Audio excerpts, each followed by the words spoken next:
Fresno City Council meeting of June 2nd, 2016. Half our year is already gone. Unbelievable. So we will start with roll call. Councilmember Baines, Councilmember Brand, Councilmember Brandau, Councilmember Olivier, Councilmember Quintero, Councilmember Soria, Council President Capriolio. Here, thank you very much. Listen, folks, we're going to do the invocation by Mr. Gregory Barfield, and please stand, and we'll do the Pledge of Allegiance thereafter. Thank you. Good morning, everyone. Please bow your heads. Dear Heavenly Father, we thank you for this glorious day that you have provided us, Lord. We ask that you continue to work with each and every one of these leaders, touch their hearts, touch their souls, touch their families, continue to wrap that hedge of protection around them, Lord. And today we ask that all 3,000 plus employees, you continue to lift them up as they serve not only you, but this community. We ask these things in Jesus' name. Amen. Ready? Salute. I pledge allegiance to the flag of the United States of America and to the republic for which it stands, one nation, under God, indivisible, with liberty and justice for all.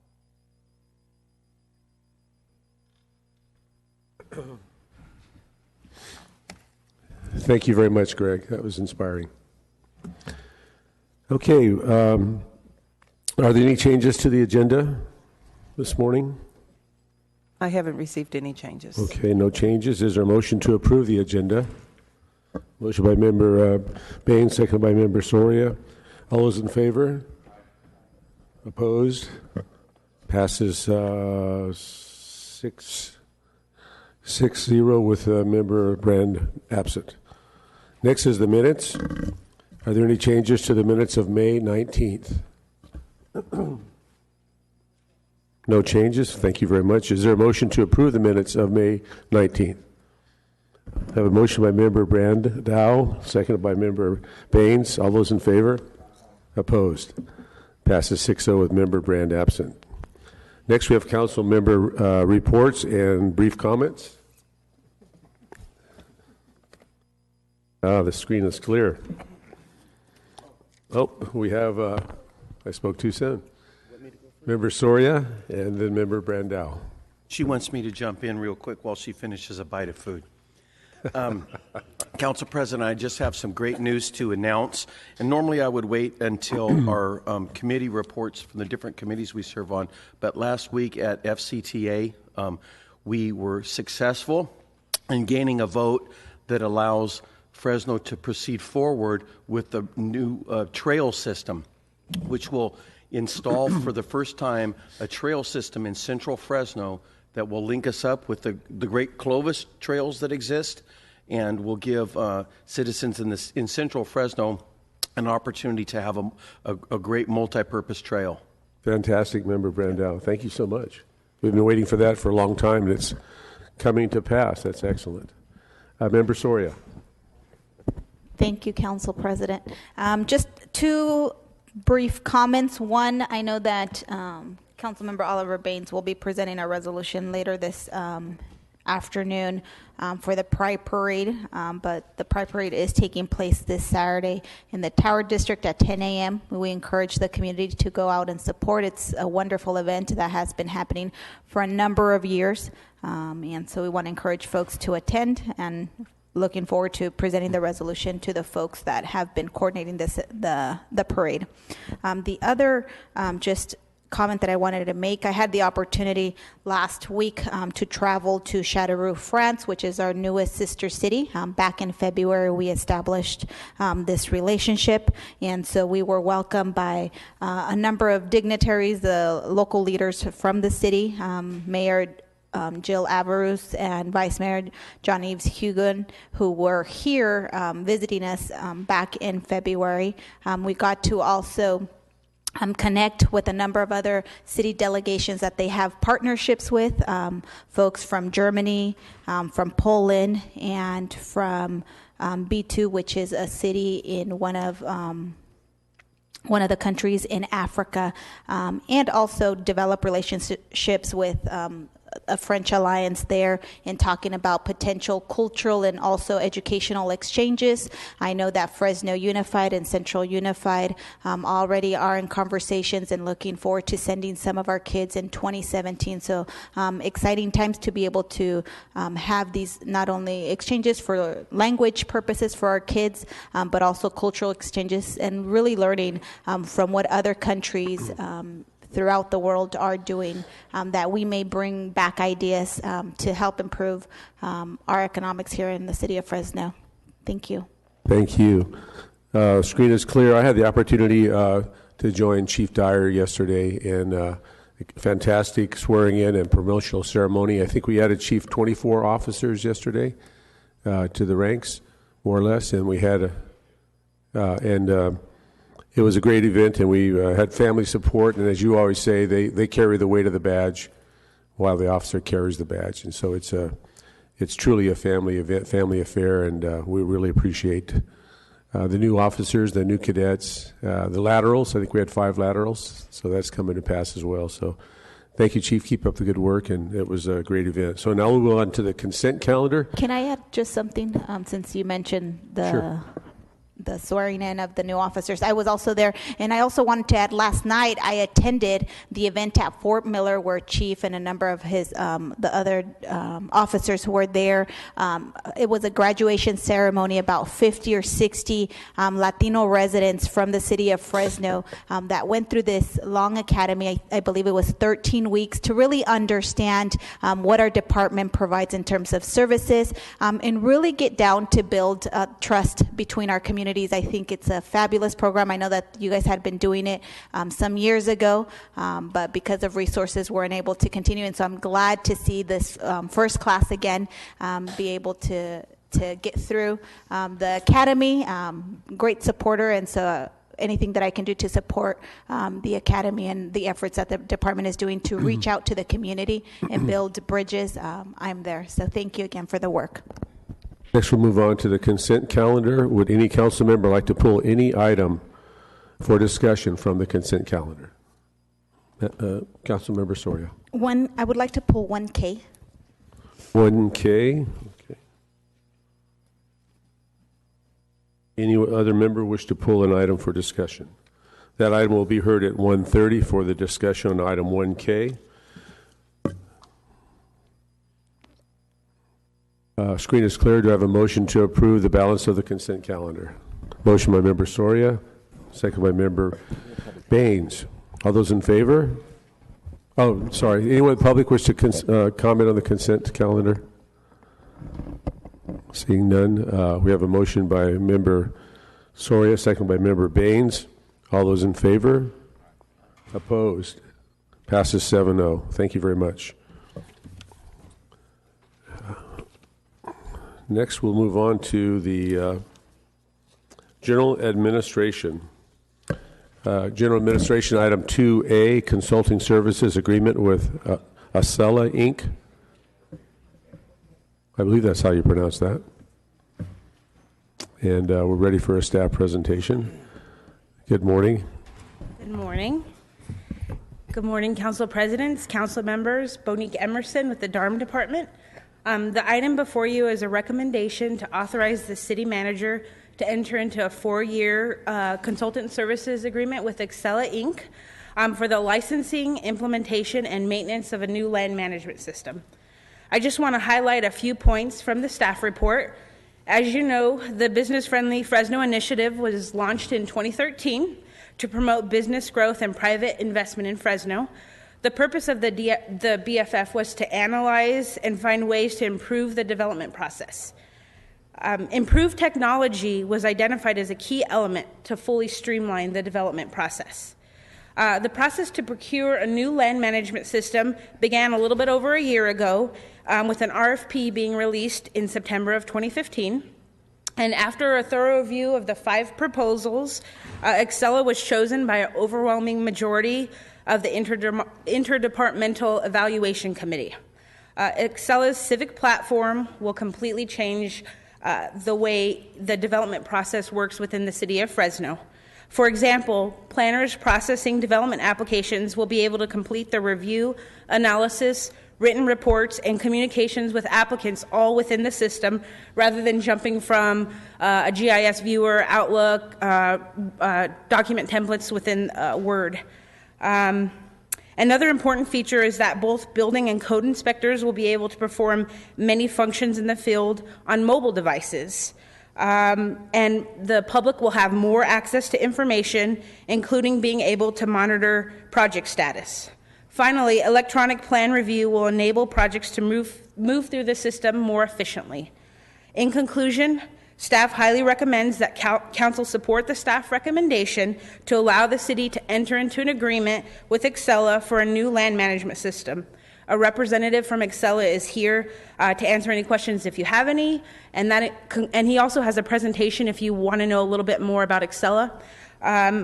And I'm here to answer any questions if you have any. And that concludes my presentation. Thank you. Thank you very much. Next, anyone in the public wish to come forward and address this item? Now's your opportunity to speak to the council, and you'll have 3 minutes. Council President?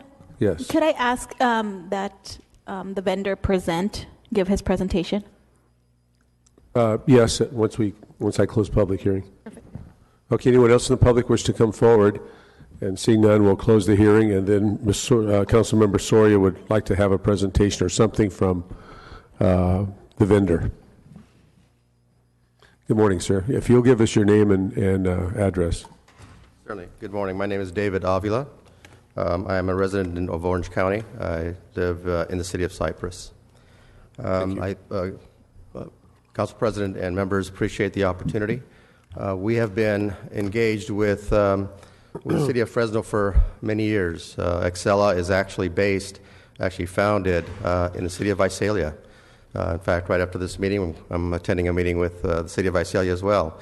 So we've been very much engaged with staff. We were involved, as mentioned, in an RFP process with extensive demonstrations and providing proof statements and how we would deliver what Bonique had mentioned earlier.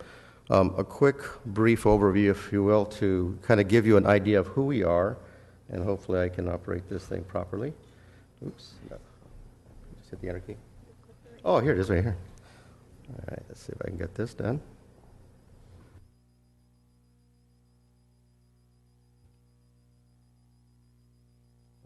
Not responding. All right, here you go. Okay, very briefly, if I may. So we've been in business for 30 years, and all we do is government software. That's our focus point. As I mentioned, the 30 years of business has been primarily in land management, and land management covers quite an array of solutions. It includes code enforcement, permitting, obviously business development, your planning. So it reaches out to all areas within government sectors. We have over 2,100 customers. And are based in several headquarters, as you can see in this slide, in various cities throughout the United States. We recently have acquired 9 companies that augment our solution, and I'll show you a very quick view of that as well. The amount of citizens that actually touch our product, as you can see, about 60% of the U.S. actually touch our product in some manner. A good representation of our presence and our strength in this particular market is evident by the by the land management offerings in the various cities. In fact, top 50 largest cities were widely used across the board. So it's, again, a statement of our strength and capability to deliver. We also like to brag a little bit about where we position ourselves in California. We actually have top 10 cities in California utilize our software. Obviously, we'll be able to add and boast about the city of Fresno as the 5th largest city utilizing our solution, so extremely proud of that fact. As you can see, all these agencies are amongst the top 10 in California. The platform, as we call it, really includes an array of different solutions. The land management, as I mentioned, is really encompassing much more than just land management, but the permitting, the code enforcement, et cetera. But as you can see, the other solutions, what we call productivity solutions, are really based around the various aspects that run a business within the city. Business licensing, asset management for public works, finance and administration, environmental health, and right-of-way management. These are all solutions that really help us to grow our business and, more importantly, grow the business of a city. These are the different areas that we can expand on that allow you to go to the proverbial one-stop shop, because you can expand on the solution as you grow, as you need. The engagement process is a citizen relationship management product. And by the way, you are already an Excella customer because you actually have Fresgo. So Fresgo is one of our applications. So this is really going to marry the ability for the solution to connect with citizens and to allow citizens to interact directly with the city, utilizing our platform for that two-way communication and create that, again, that sense of community across the board. The legislative management is a solution primarily for your minutes, your board meetings, your council meetings, streaming visuals. So this is something that we would probably entertain at some point, kind of give you the how this connected. And the word is really integration in general. So these are all solutions that integrate. From a technology perspective, it's really one database, one shared base of information that can be seen, viewed, and accessed by the city staff as well as citizens. So very powerful.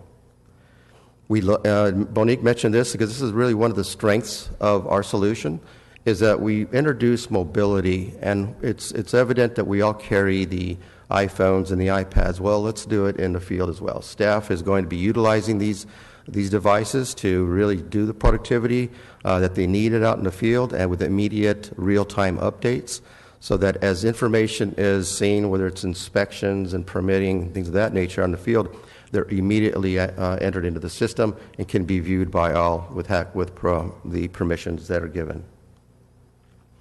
So primarily, we design software for the future. And we have really continued to invest in our products through extensive development. We are a privately held company, and we have an influx of investors and have given us the ability to acquire some of the business that we have recently. So we know what we have in front of us, we know what's ahead of ourselves, and also want to provide that to our customer base. We deliver in confidence. I showed an array of agencies that are using our system, so that would carry over to that proof statement. And then we collaborate to achieve your goals. Recently, we met with Assistant City Manager Renee Smith and working through the statement of work and the deliverables. And we were able to show how we were going to deliver, when we were going to deliver, and the various very key milestones across the time frame for the implementation of the software. So in essence, we have the ability to connect citizens and government. Our citizen engagement is our theme. And with that, I believe that's my last slide. I appreciate the time, and I very welcome any questions you may have. Thank you very much, Mr. Avila. Appreciate that. Okay, the screen has Councilmember Soria. Just one quick question. Thank you for the presentation. I think you've answered most of the questions that I had. Given that we are using now Fresgo, is Fresgo going to be the platform where folks can also look at, for real-time information on permitting and all that, or how is that connected to what we're attempting to do with this land management system? It's a different module, but yes, we have a citizen access. We will have a citizens access portal through Excella. It'll be different than the Fresgo app. So there's no way to connect, because I thought that's what we're about to try to streamline and connect. Yeah, Dave is saying there is a way to connect the two. I just would like to hate to see people have to download two different applications, and so I think integrating, at least for me, it seems like that's real streamlining. Yeah, and having access to that data in one center. If I can add to that, we will have both applications, but the purpose of those applications are really different. Fresgo is a reporting app for the public, so that we can then provide workflow and report back to them. This is a permitting system, so yes, they can still access it from their phone. We can make it easy with an app, but they won't necessarily be the same platform. The information can be passed. So there's selected information that can be passed based on the analysis and when we get involved with the implementation. So there may be some information that could be passed to Fresco. So it's really, the answer is yes, it's possible. In terms of what you want citizens to see and access is really up to you. But that it is two separate platforms. It happens to be one of the 9 companies we acquired. It was formerly called Public Stuff. So when we acquired that, the vision was, let's utilize a different solution, if you will, that has the experience that will allow us to connect. And it is really about integration. And as we continue to grow the platform, the connection between the CRM, as we call it, the Public Stuff in this case, or Fresco, would be a little bit more robust. But it's just a matter of determining what and where and when you want to do that. But absolutely, the capability does exist. Okay, perfect. Thank you. Okay. Those are all my questions.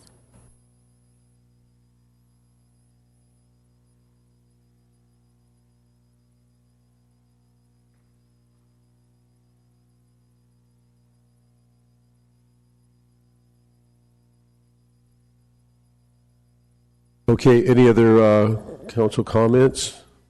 I had a couple of questions. I believe these are general fund dollars. Is that true? Is there any other, have we got a reserve or any money built up to help finance the $3.6 million or $4 million over 4 years? Councilmember, as you're aware, this year we actually have $1 million set aside. And so in the proposed budget for fiscal year 2017, we have provided for the balance of what's going to be needed in 2017 for those dollars, as well as in the 5-year plan for the ongoing licensing and the tablets and phones and things like that are also going to be needed once the 18-month implementation is completed. Is there any other funding available, though, like grants or something? I don't know if Mr. Avila has dealt with other cities and what they've done to finance this particular type of program. Good morning. I'm trying to protect those general fund dollars. Absolutely, Council They're critical President. So as part of our permitting process, we assign and assess fees that are associated with the cost for us to perform our services. This is one of the costs. As you know, in the next year, we'll be undergoing an evaluation, a nexus study of our permitting fees and costs. We do that every few years to comply with state regulations. And this will be part of that cost. So what is that cost to the end user, and how do we assess that as part of our permitting and processing fees? And then that goes to pay for that ongoing ownership of the system, licensing fees, upgrades, and equipment that goes along with it. Are you saying this will pay for itself once we Not do the initial? entirely, because there are some pieces of the software that the city uses for general government, land boundaries such as parcels, where you're the parcel boundary of your property. So unless you're pulling a permit, that particular piece of information is not necessarily a cost that we pass along to the user. It's so that the city knows where those boundaries are, so that we can go out if we need to place a code enforcement case, to determine whether or not a property line is in the right place, to do our every 10 years we have to look at council boundaries. So those kinds of things are things that we use that land management system for that are considered general government. But where we touch the customer, where we touch the building industry, if they're creating a new map, if they're rezoning, if they're building a building, there are places that there is a piece of that cost that is then passed along to the end user. And would any of that cost go back to the general fund, or was full back into this program, or is that kind of too much detail or too much? Well, the Development Resource Management Department is now a general fund department, and so the fees that they collect all go back into the general fund. So it's part of the overall general fund pot. Okay. And I had one last question on that. I'm not sure, is it $3.6 million or $4 million over the 4 years, but does that cost include updates on an annual or semi-annual basis, so there's no additional surprises in the future, so to speak? Yes, it includes updates and all maintenance within the 4 years. Very good. That's all the questions I have. Member Brandow. Thank you, Council President. I was just going to add, after serving on the Better Business Fresno Task Force for a couple of years. One of the things that got brought up early in that conversation were some local business developers, and their consistent complaint was that they could not track their projects in the city of Fresno. One of them, I remember distinctly, said, "We can't even do what Domino's Pizza does, which is you can track your pizza at Domino's, when it goes in the oven, when it gets delivered, when it gets loaded into the truck to deliver to your house.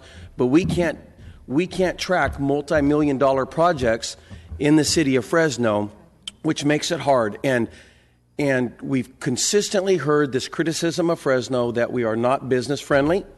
And I think in the past we may have earned some of that, but we're trying to get out of that, right? And we even have candidates running for council right now that are claiming that we're not business friendly, and they're using that as a platform, right? And so this component, technology, is going to help us. It's not going to be the end all. It won't completely redo everything that needs to be done to make us business friendly, but it's certainly a major component. And so I've heard, been in the meetings where the technology component has been discussed. It's going to be key, foundational to moving a city the size of Fresno forward so that we can be more competitive. So I will certainly make a motion to approve this item. I'll second it. We have a motion and a second. All those in favor? Opposed? Passes 7-0. Thank you very much. Thank you for your presentation and time this morning.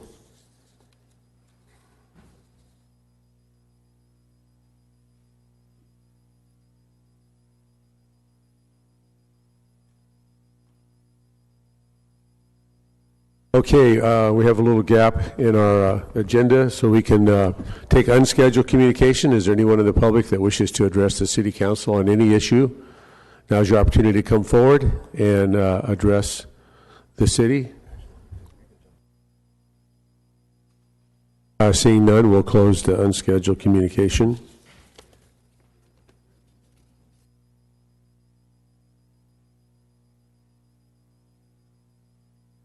Thank you very much. Now we'll go to City Council items. This is a resolution directing staff to collaborate with taxi industry to amend the taxi laws and policies. This is sponsored by Councilmember Olivier. You have the floor, sir. Yes. The reason why this is coming forward, the history of this is the taxi industry and I found one another many years ago, and we've had a great relationship over the years. And I've watched the taxi industry evolve here in the city of Fresno over the course of those years. They originally came to me for some regulatory relief.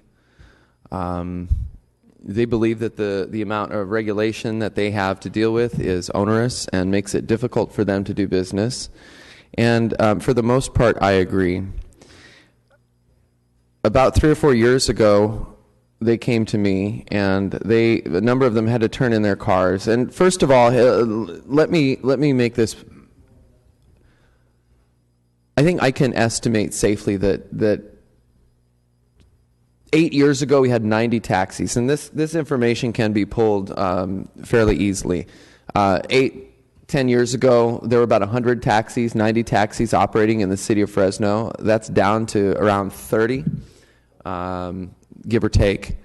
And so what you're seeing is with the ride sharing, with Uber and with Lyft, we're seeing taxis go the way of the dodo because they just can't compete with some of these new, with apps and with the technology. And so a lot of folks are going away. One of the guys had a taxi. He bought a sandwich shop franchise, and he's doing well. But they're getting out, and so the stalwarts, the ones who have stayed, the ones who continue to fight, are interested in some kind of relief. So, for example, one of the things we did a few years ago was one of our city regulations called for taxis to be you have to turn it in when it reaches 10 years or when it reaches 7 years of age. You had to get rid of it and get another vehicle, a newer vehicle. Well, working with city manager, we were able to extend that to 10 years. And this we did during the depths of the recession when people just can't go around buying new cars.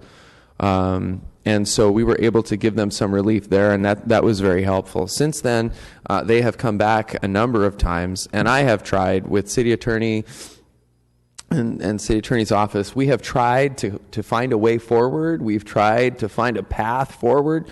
Some of the regulations that they have to deal with, they don't like.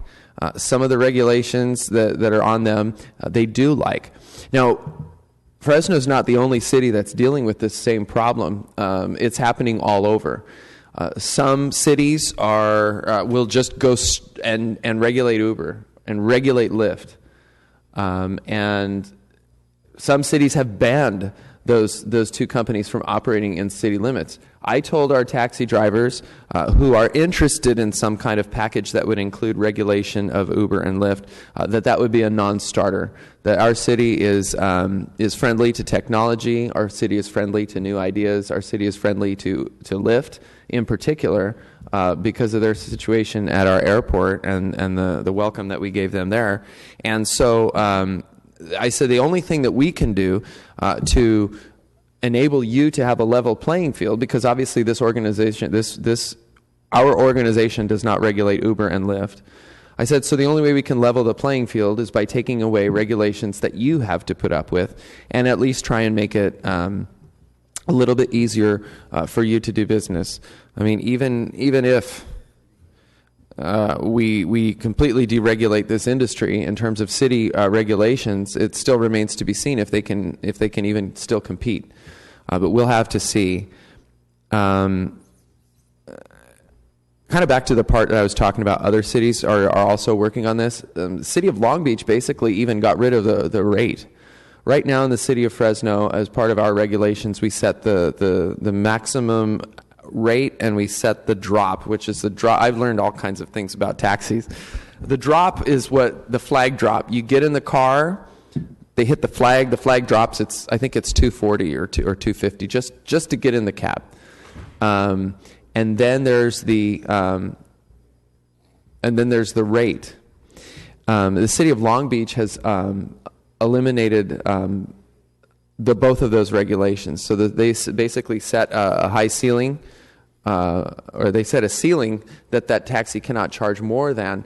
But the taxi has the latitude. The taxi driver has the latitude to charge based on peak times or to adjust that mileage, that rate by mile. So there are a number of things that we can do, but unfortunately, between city attorney and myself, we can't figure out how to do it. The regulations are numerous and intricate, and so I have spoken with City Manager Rudd, and he's got he's. I've spoken to City Manager Rudd, and he expressed to me that he's open and willing to take this on. This is not something that we can correct, and this is not a way forward that we can find as a council, again, because the regulations are intricate and they're complicated. The only person who can do it is sitting right here. And so the reason why I'm laughing is because I expected these our friends from the taxi industry to be here with us this morning. Seems like they're here on a weekly basis to meet with me anyway, but they didn't come today. But you know what? I can speak on behalf of these guys. They're small business owners. A lot of them are not. They don't own the cabs. They're drivers. They have to pay the owner to take the cab out for the day. It's not an easy job, folks. It's a tough job, but they're committed to it. And these are the last. In our city, the 30 or so we have left are the last vestige of an old-fashioned way to get around. And I think that this is a great opportunity for the city of Fresno to be forward-thinking and progressive, and to basically set. This is an opportunity for the city of Fresno to chart a course forward for other cities dealing with the same challenges in terms of taxis and rideshare. And I guess, City Manager, if you wanted to say a few words, But I would respectfully request from all of you a vote to enable and compel the administration to once and for all solve the taxi issue in the city of Fresno, and even level the playing field to enable our taxis, our small business people, to compete with rideshare. So thank you. So thank you, Councilmember. Yes, as Councilmember Olivier pointed out, this has been a long-standing issue. It is very complicated, and sometime around 2005, 2006, I pulled the short straw of having to rewrite the Fresno Municipal Code when it came to how taxi cabs are operated in this community. So I'm more than happy. No one needs to compel me. I'm more than happy to sit down and get out my old file and identify there's some opportunities where we can make some amendments that might make it easier for the cab industry to compete with what is now a very changing market. 8 years ago, they were the only game in town, and as I've shared with the cab owners, a lot of the changes were being predicated by the conditions of the vehicles and complaints that we're getting from the residents as well as visitors about the overall condition. But the reality is there's a change. Uber and Lyft are very quickly taking over the marketplace, which is what the free market does. There were some things that, as far as the age of the vehicle, smog inspections, and everything else that don't necessarily apply to an Uber, because probably in most cases anybody who's an Uber driver is driving a relatively new vehicle. Therefore, they're not getting smog checks. The cab industry, because they're running on such thin margins, tend to run older vehicles. But that, again, is kind of a downward kind of cycle because folks are going to, with an app, prefer to use this. But I'll be more than happy to look into it and come back to you within 30 days with some recommendations to make it easier. In fact, I met with some of your friends. They don't consider me in the same light as they do you, but I met with them last week because of some requirements related to workers' comp, and I think we've got some language that we're working with the city attorney's office that will deal with their short-term issue within the next 2 weeks. But I'll be back within the next 30 days or so, maybe after we get through budget, and have some recommendations for council. Well, I can't begin to tell you how much I appreciate it, and I feel like you're the right man in the right place at the right time. So, so folks, this is a vote to open up business, and it's a vote for business friendliness. It's a vote for small business, and it's a chance for Fresno to really set the table for other cities that are dealing with these challenges and become a municipality for others to emulate. No pressure. So I urge a yes vote. Thank you. Second. We have a motion by Member Olivier, seconded by Member Brand, and of course we've got to take it out to the public. So all you people out there that want to comment on this item, please come forward and give us your opinion. No idea where they are. They come once a week to see. Member Olivier is providing responses. They're driving, right? I guess we'll close the public comment portion, and we have a motion and a second. All those in favor? Aye. I'm sorry. Oh. Councilmember Brand. Sorry about that. You're slipping, Council President. I'm trying to go fast. I just wanted to commend Councilmember Olivier on bringing this forward, because every city in the country and around the world are dealing with the same issue of being fair to everybody, but you have to adopt the technology, and Uber and Lyft are almost accepted mainstays now in the industry. And just a caveat that you're just at the tip of the iceberg in the shared economy model. You have Airbnb, which has millions of rentals around the globe, that essentially competes with the hotel industry and the rental housing industry.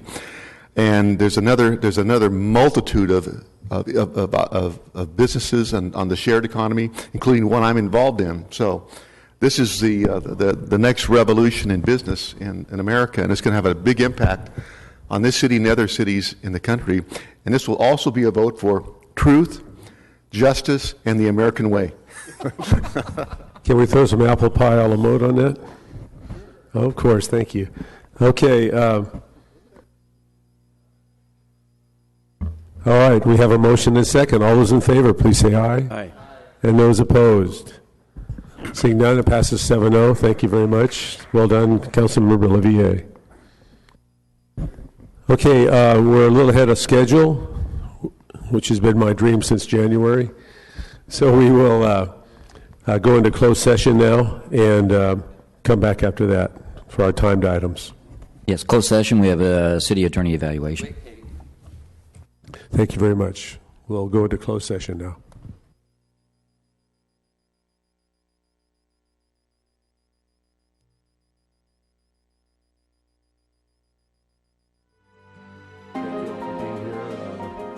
To our June 2nd, 2016 City Council meeting.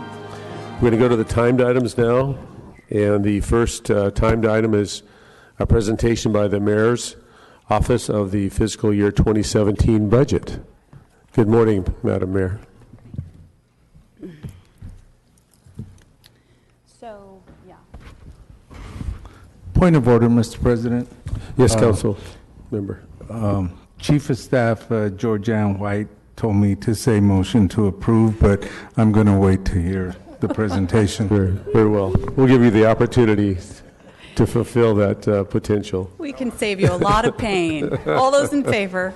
Good morning, Mayor. Good morning, Mr. President and members of the council.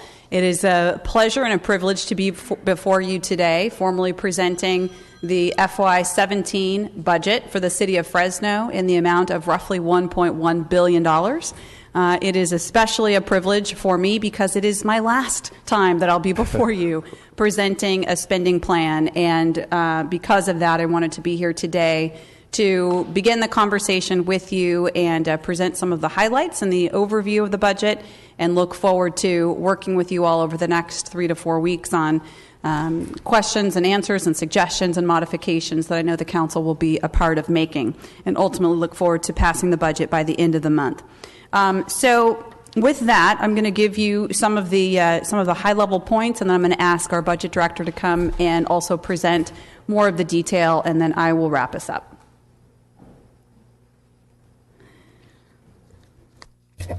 So I have done 11 spending plans for the city of Fresno in the last 7.5 years.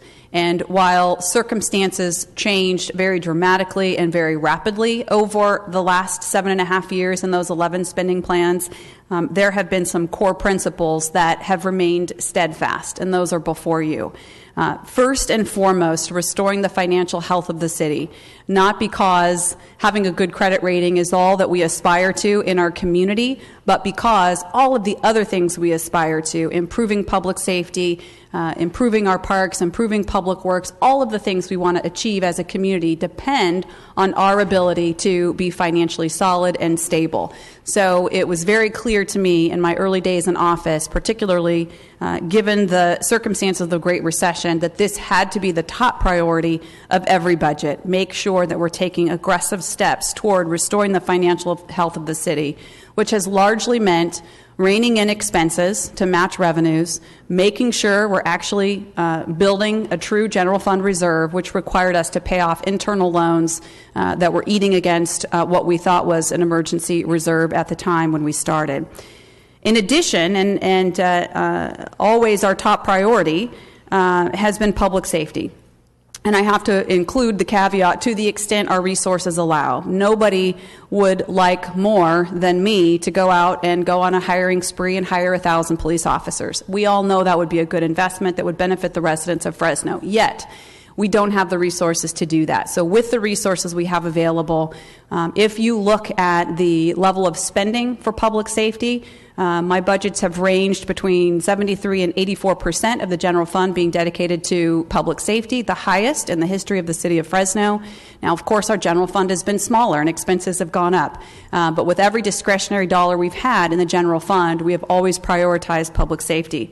And that's frankly just the way it needed to be during the years of recession, and it meant sacrifices by other people in other departments, but I felt that was core to the needs of our community. With the remaining dollars, after prioritizing public safety, we've been very focused on the delivery of core services. not being distracted by initiatives or things that could be done by the private sector or could be done by other agencies or other entities, but really focusing our remaining resources on things that only the city can and should be doing, such as public works, parks, and code enforcement.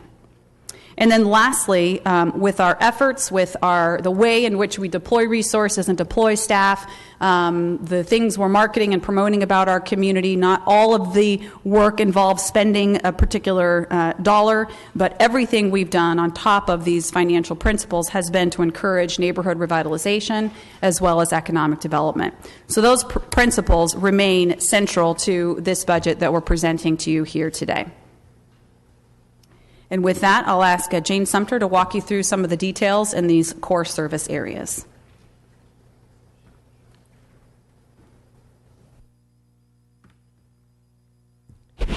Good morning, Council.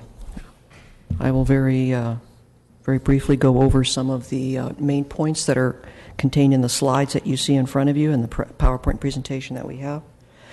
The investment in public safety is always, of course, the primary investment that any city can make. And in our police department for next year, we will be adding an additional 26 police officers, bringing the staffing level by the end of the fiscal year to 801, which is just short of the all-time high. We will also be adding emergency dispatchers and records clerks, and we will be completely funding the Central Policing District. As far as the infrastructure and the support for the police department, we will be funding, among many other things, 65 replacement patrol vehicles and 15 vehicles for the school neighborhood resource officer unit, which will go into effect next year. Also, we will be hiring a permanent records manager and CSI bureau manager. They have had to make do with a stopgap measures over the last few years because of the cutbacks that we've had to endure, and we feel that now is the time to restore that funding for those two very critical functions. As far as the fire department is concerned, we will be increasing the fire minimum daily staffing to 77 per day. We will also be adding, courtesy of the Safer 15 grant, a 4-person truck company, a total of 12 positions. We will also be continuing with the 8-year turnover of the entire fire fleet. And for this year, that means the lease purchase of 3 engines, 1 truck, 3 SUVs, and 5 light-duty vehicles. We've also dedicated $200,000 for station improvements, which are very necessary, and also $156,000 to replace personal protective equipment that has reached the end of its life. The investment in parks and community centers is also very important. This fully funds the joint use program with Fresno Unified and Central Unified at 14 sites throughout the city. We also have a total of $5.3 million in Prop C and CDBG funding for various improvements at both the Vinland, Mosqueda, Eaton Plaza. We have pool improvements on the way at quite a few parks. And I will go into more detail on all of this during the budget presentations next week when I go over each individual department. So this is just a broad overview. The actual detail will be happening next week. There will also be improvements at Chandler Park, Cary Park, Highway City, Science Center, Mariella Brown, Frank H. Ball, and Mosqueda. Again, investments in code enforcement. A very important topic. In FY17, the budget continues to address substandard housing. We will be funding 6 additional code enforcement officers and 4 new support positions in the city attorney's office to assist them in bringing these issues to a good conclusion. We will be totally funding the strike team on problem properties, and we will be expanding proactive code enforcement from 5 neighborhoods to 15. In FY17, 59 total positions will be dedicated to code enforcement. 48 of them will be capable and authorized to write citations. Between traditional code enforcement and the neighborhood revitalization teams, they will be able to bring some of these issues to light and to hopefully resolve them. Investment in neighborhood streets, we have a total of $9 million for FY 2017 for overlay and paving, which is going to increase the number of lane miles from 23 to 33 this year. We will be adding some additional concrete crew to address tree-damaged sidewalks, curbs, and gutters. We have a total of $3.6 million dedicated for overlay and paving next year. The street maintenance repair program will increase the volume of smaller patches and pavement treatments that are always important in our neighborhood streets. Pothole repairs will also increase, particularly important because we've had a rainy season and those are more prevalent this year.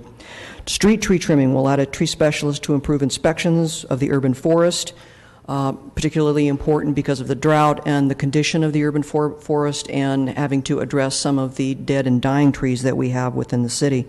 They will also be replacing some aging equipment that they've had to make do with during the recession and during these more difficult times, and now that we have the resources, we want to try to give them some new equipment that will be more efficient and will spend less time down. We also plan on spending resources of about $500,000 to purchase 3 new street sweepers who have very much reached the end of their life and need to be replaced. Finally, we have the general fund 5-year projections and the reserve. Again, I will go into more detail on this on Tuesday when I actually walk you through the individual line items to tell you exactly what the increases are, et cetera, et cetera. But suffice it to say that we are anticipating increases of anywhere from 1 to 2.5% in all of the major revenue line items. There is a final amount there for the triple flip sales tax true-up. I will be explaining that next Tuesday, but that is in essence a timing issue. That is not new revenue. It is a one-time blip. You can see that the sales tax estimate in 16 is lower, and that's all that is just a timing issue, and I will be explaining that next week. Property tax, we are anticipating a healthy increase. Again, the property values continue to recover. And so we're hoping for some additional revenue that way. Charges for current services has been impacted by increased development revenues. It has also been negatively increased due to a reorganization that they are currently undertaking in police that will affect some of their traffic revenue. But it is necessary in order to address some of the issues in patrol and to dedicate more resources to daily patrols. So that has impacted charges for current services. Overall, the proposed general fund budget, ongoing resources plus carryover, is $313 million. Down in employee services and expenditures, again, we have fully funded the employee services. We've fully funded all the contractual obligations that we have. We've also anticipated a certain level of attrition that you can see if you look in the detail in the general fund overview that is in your book.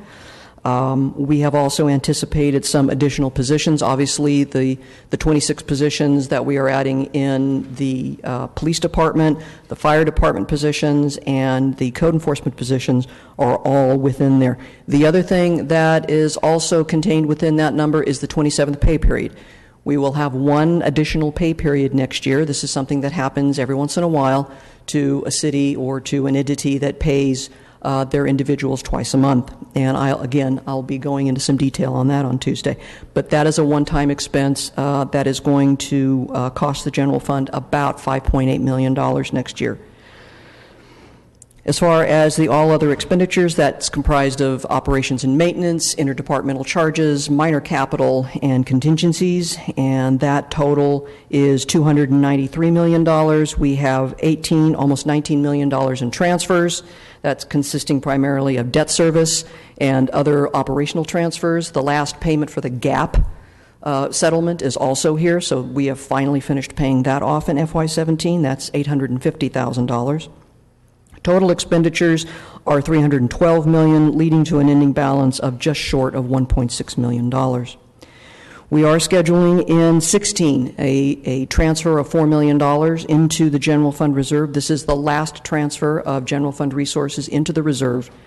After this, we have projected that the RDA, repayment of debt, will be the sole source of growing the reserve over the course of the next 5 years. And at the end of 5 years, we are anticipating a 10% reserve. So that gives you a very brief overview of the general fund. I believe the mayor had some additional comments to make. Thank you, Jane. Before we leave this slide, I just want to talk briefly about the carryover that we're projecting for this next year. We've already heard questions and some little bit of rumblings and rumors that our carryover isn't $4.2 million. In fact, it's $20 million. And so I just want to address that right now and clear up any confusion. So the cash balance for the city of Fresno right now is $20 million. It's June 1st. We've written checks against that balance, and we have 2 more payrolls coming up, 30 days more of operating expenses. So that is why the carryover is $4.2 million, not the $20 million that is the current cash balance. So I just want to clear that up. And I want to give kudos and great credit to our budget staff and our finance staff who have been 98% accurate with expenses and revenues and their projections. So that's pretty darn close. You don't want to cut it any closer than that when you're talking about a $1.1 billion budget. So, however, I would say, given our recent experience with police officer attrition and expenses coming in below expectations, it makes great sense to us to have a debate and prioritize every dollar that comes in above $4.2 million of carryover. If you all want to engage in the discussion as a part of this year's budget about what you want to see those dollars go to, we think that would be a terrific idea. And then when and if those dollars show up in January, February, you've already got a running start as to what you think you want to see that money go to. And I know Bruce has already got a list of $2 million of deferred maintenance that were not funded in this budget that he would probably throw out as a starting point. And obviously you all will have your recommendations and thoughts as well. And we look forward to having that discussion. Quickly, on the general fund reserve, I asked the budget staff to put together this slide that shows where we've been, where we are today, and where we need to be. So the bars in red show the general fund deficit funds. And you all recall the 2011 conversation that started and continued about negative fund balances. $36 million in total, just shy of $30 million negative funds that were backed up by the general fund, which canceled out what we thought was a positive $17 million emergency cash reserve. We had to very quickly find some funds to do an internal loan to close out the books. I believe that was in 2013. And had to have special work with our attorneys and our auditors to make sure that that transaction was acceptable according to accounting principles. That loan has now been paid off, and it's been paid off ahead of schedule. So when I say, and you all hear me say this frequently, we've paid off all of our negative fund balances now. That's why that red bar is no longer there. We've paid those off. So that means there's no hole in the bucket. So every dollar we put into that emergency reserve fund actually stays there. It's not being tapped by something else. So we will end this fiscal year in 30 days at roughly, is it 17 million in the general, just under 17 million, which is in the previous slide. We do not have any additional general fund money. Let me finish and then you'll understand my clarification. This last year, we used both carryover / general fund money as well as the RDA payment stream, which is general fund money as well, to put some extra money into the reserve. This budget, we do not have any regular general fund money going into the reserve. We only have the RDA payment stream going into the reserve. We've programmed everything else for 26 police officers, 12 more firefighters, additional codes, all the things that we've just talked about, parks improvements, public works, et cetera. So our proposal, and we will bring this forward as a formal resolution, is that the council adopt as a matter of policy that RDA payment stream continue to go to the reserve until we hit the 10% level. All right, and that is projected to be in fiscal year 2020, which would be calendar year 2019. So roughly 3 more years of a similar approach to what we have been doing and what we're doing this year, continue to discipline ourselves to get the general fund reserve to 10%. I know there are going to be other proposals that may come forward from you or from members of the public that have other ideas about where to dedicate the RDA payment stream to. And I will just tell you now, as a matter of policy, to me, not until you hit the 10% reserve. At that point, I'm very open to, okay, what are some additional things we want to see happen? The things that aren't going to happen in the normal course of business, what do we want to prioritize? I think that's a perfectly reasonable thing to talk about and consider. Building up our reserve to 10% is essentially, it's one-time money. If we just continue to discipline ourselves, get to that 10%, then we're finished. Then you've got roughly $4 million a year to figure out other things that you want to do with it, whether it's an affordable housing trust fund or police officers, firefighters, whatever it may be. But we think it is so important that we continue down this path. We've come so far. We think that a formal resolution by this body makes good sense. So we will be bringing that forward as a part of the budget documents. In closing, the administration is very pleased to present this budget. We believe it is the right balance. We've had fantastic policy conversations in this chamber for the last 7.5 years about balance, about not spending every dollar on expenses, not spending every dollar on savings, but balancing out since I believe calendar year 13, so fiscal year 14 was the first year that we weren't making cuts.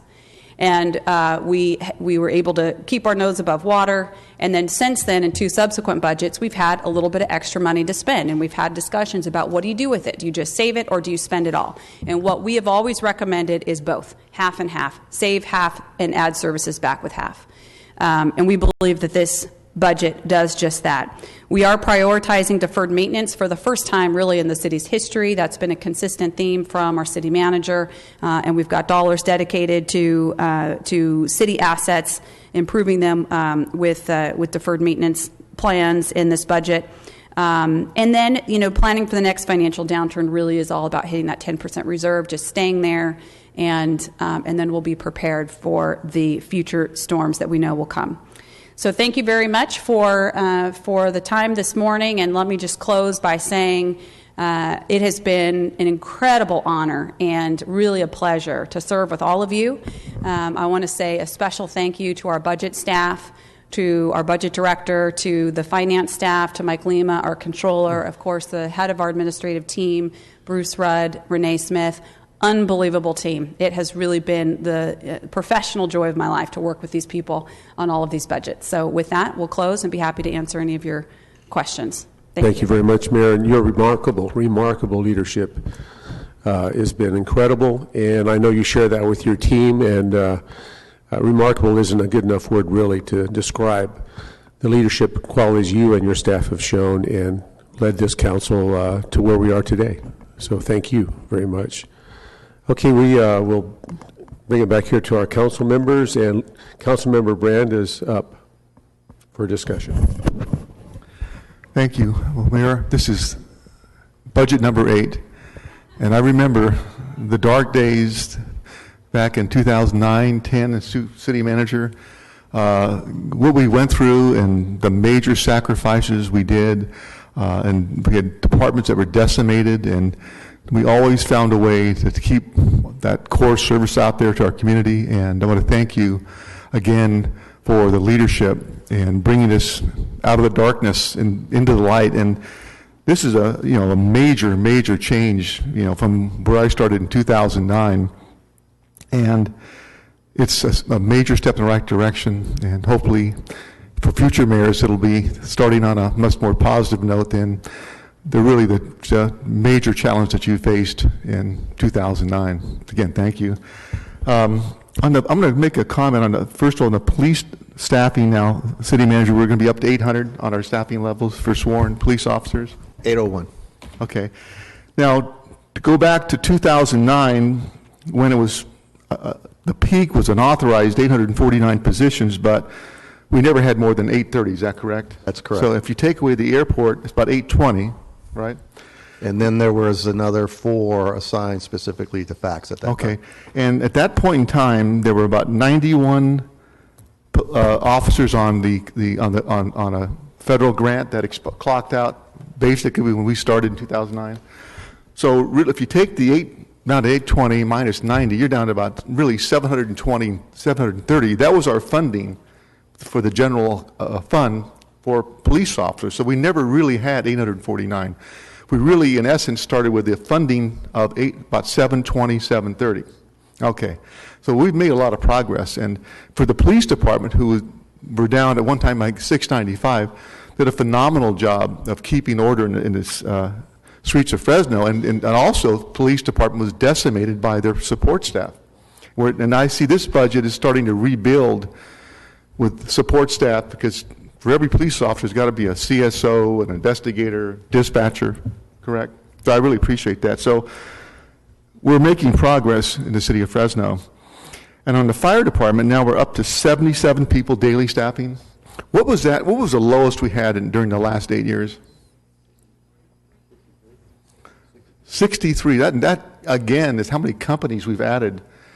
And again, these guys, the fire department did just a miraculous job. I remember 2 summers ago, there was one fire after the other. There was arsons, and these guys and women went out there and did a great job and put themselves in harm's way. But so I'm glad we're city is, making a comeback and providing the essential public safety that we need. On the projections going forward, we're going from about $305 million for general fund revenues, the sales tax, property tax, and over the next 5 years, and it's another thing too, this administration was the first administration to recognize that budgets don't go in a one-year cycle, that if you're going to make commitments to hire people that you can't fire, particularly police officers, you need to have at least a 5-year budget. And I don't know of any other city that has this practice, which I think is very fiscally sound. And really, in my business, the property management and real estate investments, we do 5- and 10-year projections. So this is really sound financial management to demonstrate what you can do. But we're improving roughly about $25 million projected over that period of time, correct? Okay. Now, that's great, but when you look at certain expenses, for example, employee services during that same period of time go up $34 million. And the debt service actually, which is good, finally starting to drop down to $22 million. I believe it was over $34 million when I started. So we've made a lot of progress in reducing the debt. But if you combine, the personnel services, other expenditures, and the debt, we're roughly gaining $29 million. So it's good to have the good news the revenues are coming in, but we still have these ongoing expenses. And I know some of the pension costs have been down primarily because we were way down on police and fire. And I really appreciate what they did a couple of years ago in their MOU of the police on reducing our cost and on pensions, but as we add more police officers, that's going to start to pick up, to a higher level. But City of Fresno is still in a great position where we're $200 million surplus funded on our pension. 100, give or take 90 million. Okay, but we're the only city in California that's really in a positive, and that's again another. Not just this administration, but previous administrations at building up this great funding. I think this what saved us probably from bankruptcy was the pension that was very sound. So that's good news. And on the reserve, I remember we started in 2009. We thought we had ostensibly a $17 million reserve. But when you calculate $36 million in deficit spending that we were not aware of, that had to be paid back, you calculate the first year of $16 million from the Met Museum that we had to guarantee the loan. You calculate $6 million roughly from Granite Park that we had to guarantee the loan. So by my calculations that first year, we were roughly $41 million in the hole. That's where we started. And we've made a lot of progress since then. And because of this experience that I've been through, the trauma of trying to provide a citywide budget and services with declining resources, I'm really sensitive to the reserve and building up the reserve. And our credit rating was down to junk bond status a few years ago, and that is elevated dramatically, in part because of putting a strong reserve in. And I think we need to follow through with what we've done the last few years and to continue to fund that reserve with a goal to get it to 10%, which would roughly be $33 million by 2021. And I realize there's a lot of competing interest out there in a multitude of areas, from parks, public works, code enforcement, public safety. But we have to stay the course, in my opinion, to be responsible, to keep the city financially sound and never, ever return to what we inherited in 2009.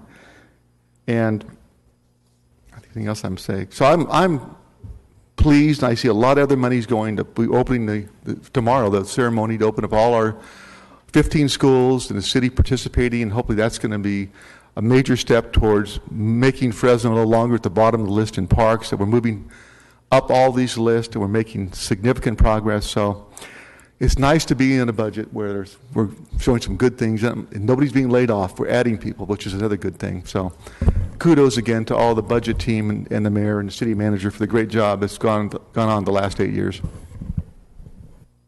Thank you, Member Brand. The screen is clear, and since this is a presentation only, it's not subject to public comment.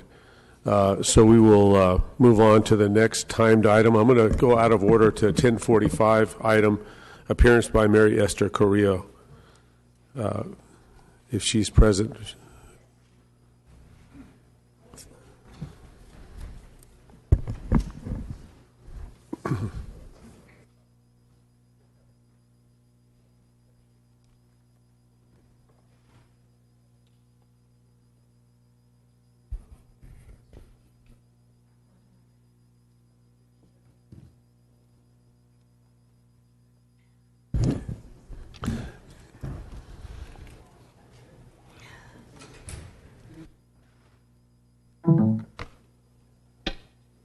Ms. Correa, if you give us your name and address, you'll have 3 minutes. 3 minutes. 3 minutes? That's all. Oh, 3 my minutes. Lord. Thank you. Mary Esther Correa, 3407 East Iowa Street, off of Tulare and 4th, and Fresno, California. I'm a Fresno State, and excuse me, I got out of breath. And excuse me if I raise my voice, it's just that's my Latin temper. Sorry about that. No offense to any of you. You guys are great, especially kudos to Sal Quintero and the Fresno, I think it was the administrator, city administrator, for calling me back from the last, thank you, Sal. He's the only one that called in, the city administrator. Okay, I thought I had 10 minutes, but I only have 3, so I'm going to have to hurry up. Excuse me. First of all, I'm being scammed by the Water and Sewer Department, Brian Reams. And I think I mentioned, I hope you looked at if you look on page 3, you see that I have a printout for, oops, maybe I got the wrong, yeah. Excuse me, I have all kinds, yeah. Page 3, I've been asking for a long time to Brian Reams that I needed a printout of my outrageous water and sewer bill. And he didn't send it to me. My bill kept going higher, higher, higher, higher. All I want is my water turned on. I can't move forward without that. I have paid over $2,500 from June of last year to now, and I've had no water. And I've been here since March, no water. And good thing I have good neighbors. They're helping me out with water and buying. Anyways, if you notice the printout from, well, every time I come, I pay my bills. But this time, something happened. I came in March of I would think it was, I don't remember, but it's in here. I pay my bills and I put on my electricity, my PG&E, and I pay my water bill, and I own a duplex. I board one up, and I come and stay in it, and then that's my home, and I try to rent one for the past 5 years, especially the last 3 years. No money, no rents, no nothing. And Brian Reams turned off my water last June, and I've had nothing. And I paid. I paid like over $2,500, and I still owe over $2,700.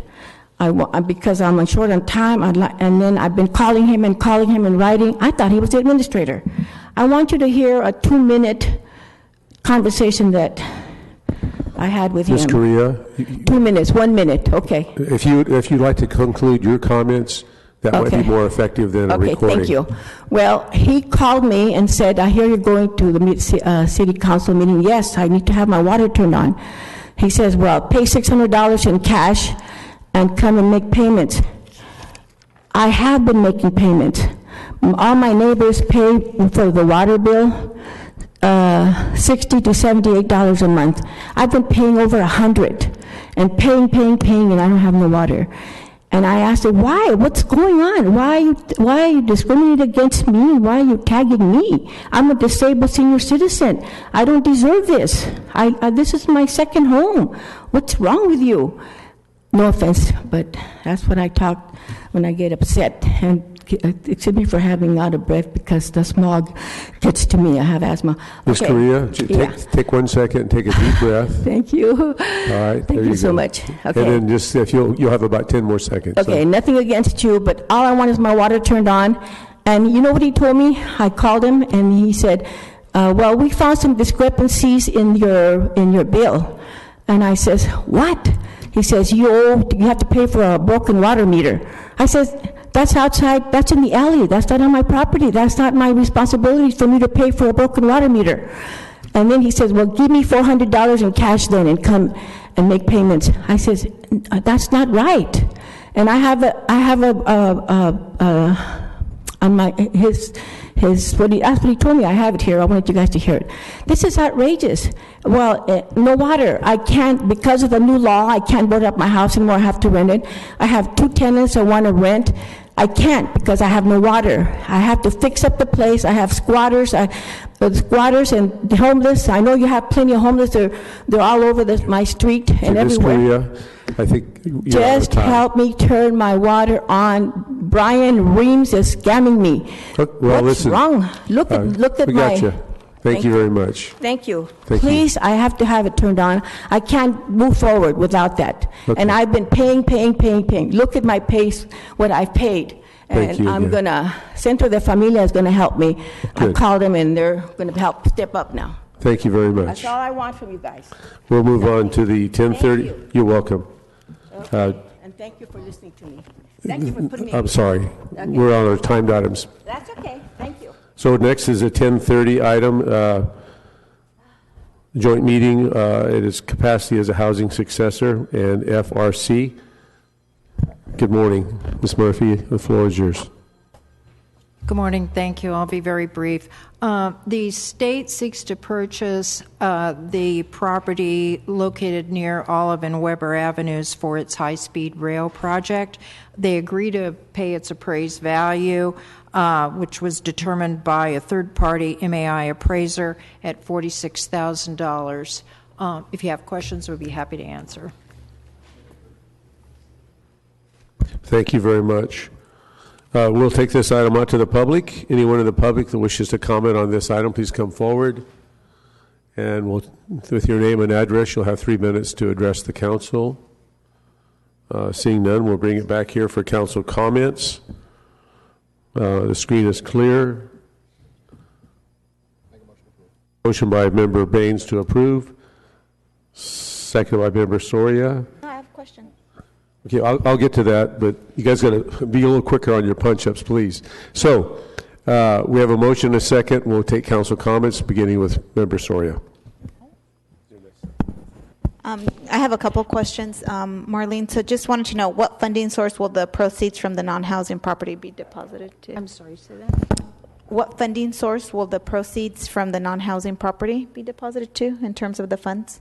The non-housing portion, which is under jurisdiction of the state of California, thus the Oversight Board, the non-housing piece, the proceeds from that sale will be distributed to all the taxing entities, much like other funds through the dissolution or redevelopment. But this small piece was purchased with housing money. It was the former Wesson property. And so the state seeks to purchase it in conjunction with the non-housing piece as needed for their high-speed rail project. So the non-housing portion funds will be distributed to all taxing entities, the county, the school districts, the city. That's the way that distribution. What portion do we get? You get the portion the pro rata share for the housing piece, which is $46,000. And that money will go into your housing budget to cycle back out for affordable housing pursuant to, 107. 46,000? 46,000. Okay, perfect. That was going to be my second question, so thank you for answering. You're very welcome.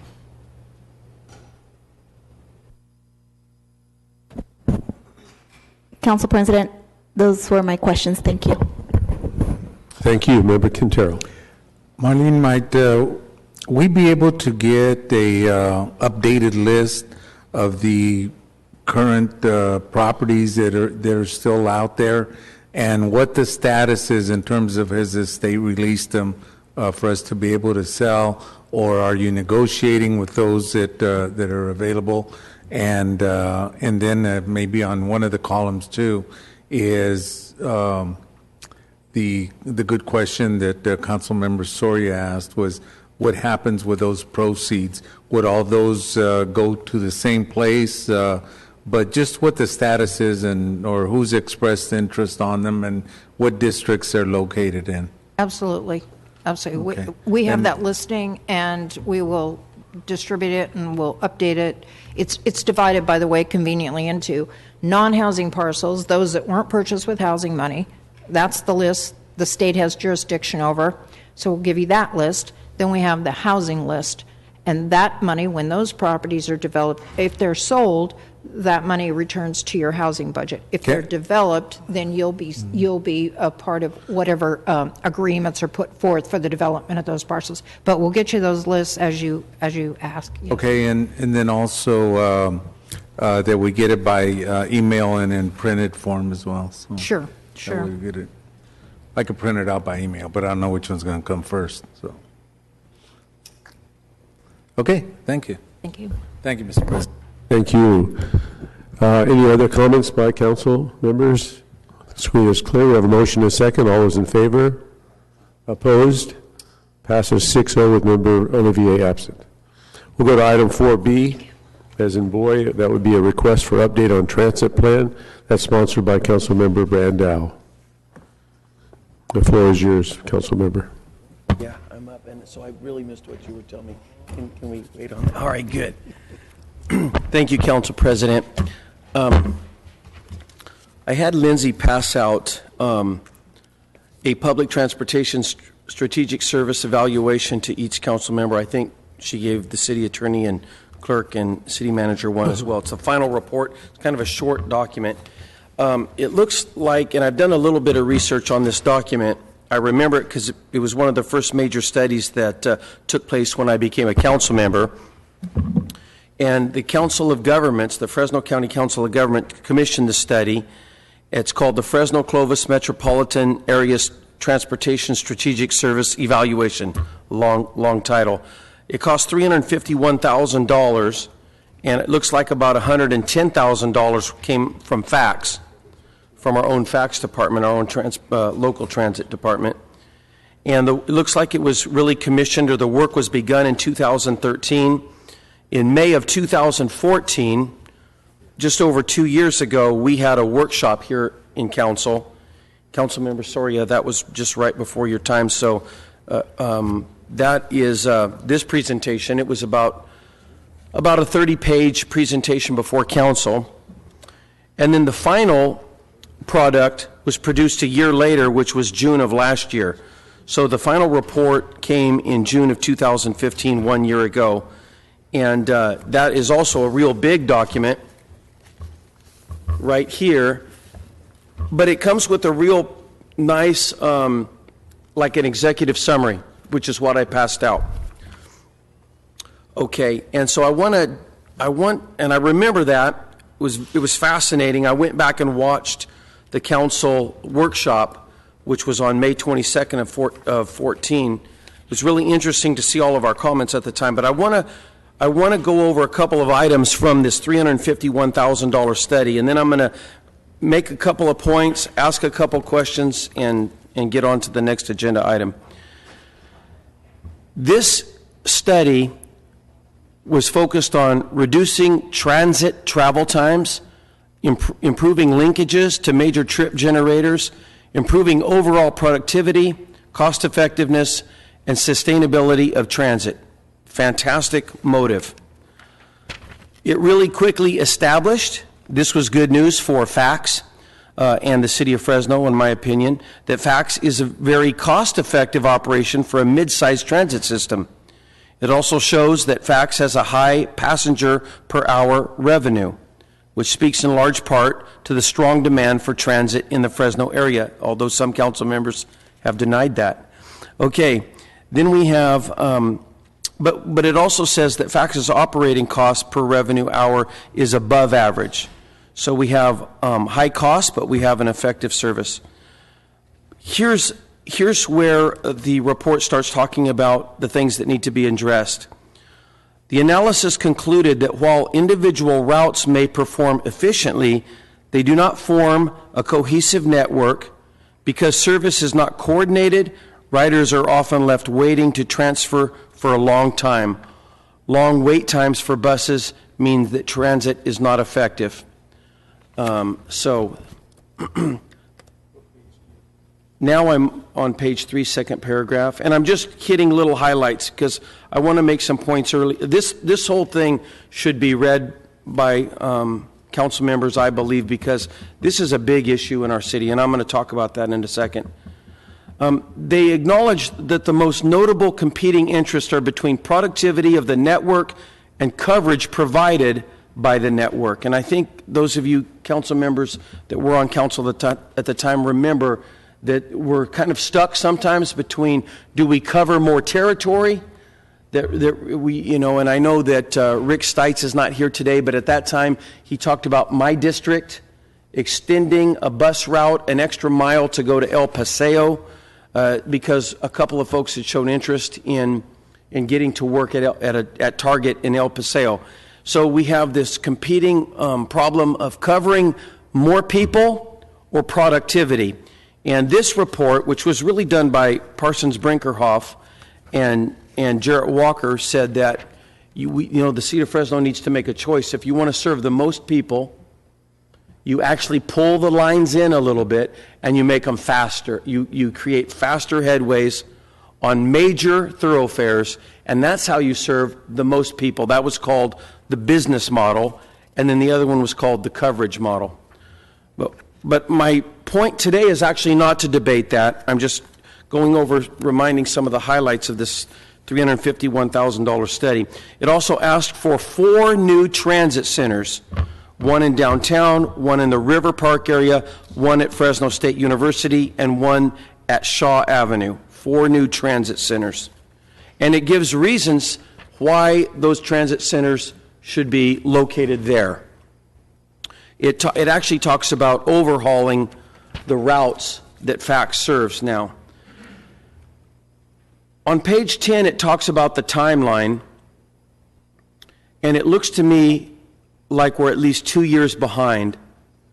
The things that are discussed for the FY 14-15 budget have not been included even in the FY 16-17 budget. Now, I had a meeting with Bruce, and we talked a little bit more about this yesterday, and I'm going to say up front that this, I'm not claiming that the city is dropping the ball or the administration is dropping the ball. In all actuality, they are addressing some of these items in this year's budget, which is going to be introduced next week. So when we talk about FACTS next week, some of these items will be covered then. That was some of the main highlights of why the study happened. And but I want to talk about those days when we were discussing FACTS almost 2 years ago now and 1 year ago. There were some promises made to improve the current FACTS system concurrently with the introduction of the new BRT line. Well, yesterday was the groundbreaking for BRT line, and FACTS has been languishing. I made some points yesterday on local radio and I've been consistent in this regard. I'm not even the biggest fan of transit at this dais up here, right? Shocker to the city manager. Yeah, so I'm not even the biggest fan of transit. FACTS knows that, the public knows that, but we have Since this survey, it's my opinion that we've been letting our bus system languish, okay? And I'm not talking about bus rapid transit, and I'm actually going to speak pleasantly about bus rapid transit today.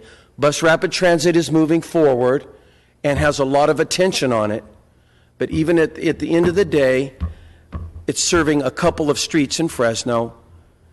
And our overall big fax service, which has thousands and thousands of customers, have been languishing, in my opinion, without even hardly minor improvements that the details in this report calls for.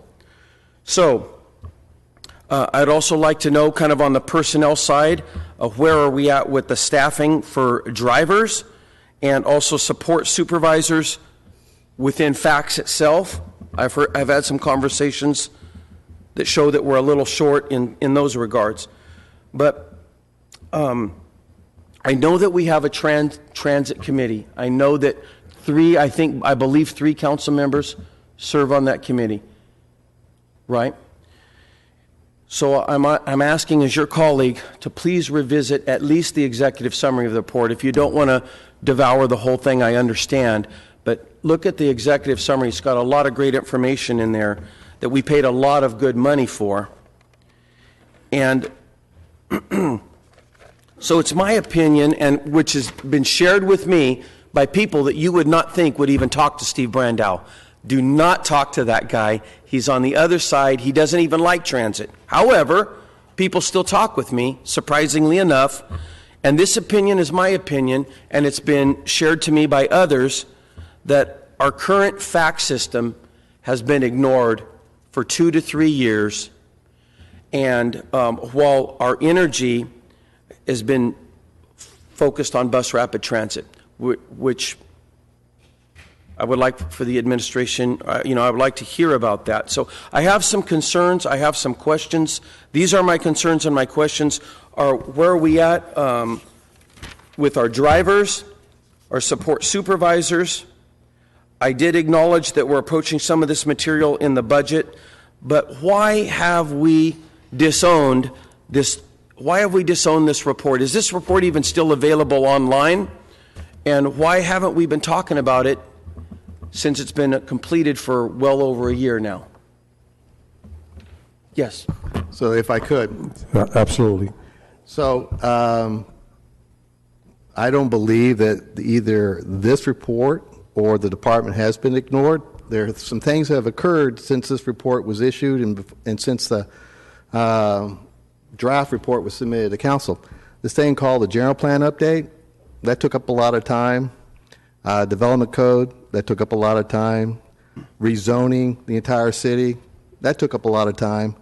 And the whole premise of these improvements would be ineffective if there wasn't a general plan and underlying land use policies that were in sync or supported what was being recommended as far as the improvements, especially those improvements that are focusing on increasing productivity versus the continuing practice of stretching services further out at the expense of the majority of the users, which is no different than what we see with police and fire and parks and everything else.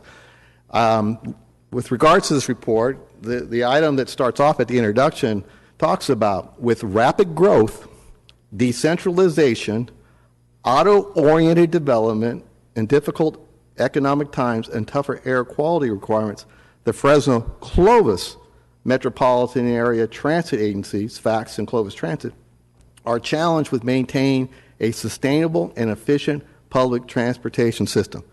Now that's planner talk is for code for your land use decisions, and land use decisions made in the past about where growth occurs, when growth occurs, and how growth occurs has a direct impact on the transit agencies, both in Fresno and Clovis, ability to adequately serve their customers. As far as what's been happening with the department over the last couple of years, while we are going through the general plan, there were some things that I mandated to the enterprise departments. And if you recall, Fresno Air Express was one of the departments that came in and presented to you one of the assessments of their existing facilities, the facilities assessment study. And that study showed that they had probably at least $1 million a year deferred capital. in their facilities. Hoists, bus washers, those basic things that you need to make a system go. In addition, they had a fleet replacement plan that they also needed to fund. So before you start going out and making and expanding or improving, you better make sure that what you have, as I've said before, you have the ability to maintain and sustain what you already are operating. The other thing I've directed the departments to do, and we haven't talked about it a whole lot when it comes to reserves, because we always tend to focus on the general fund, is one of my directives to the department and all the enterprise departments is that before the mayor leaves and at the end of her term, the enterprise departments will all have a minimum operating reserve, not capital, a minimum operating, working capital reserves of 25% or greater. Because at one time, facts, because the federal government isn't quick to reimburse the department for expenses that they incur, sometimes they're waiting 6, 7, 8 months to get a reimbursement back from the federal government, was having a direct impact on our cash balances at the end of the year.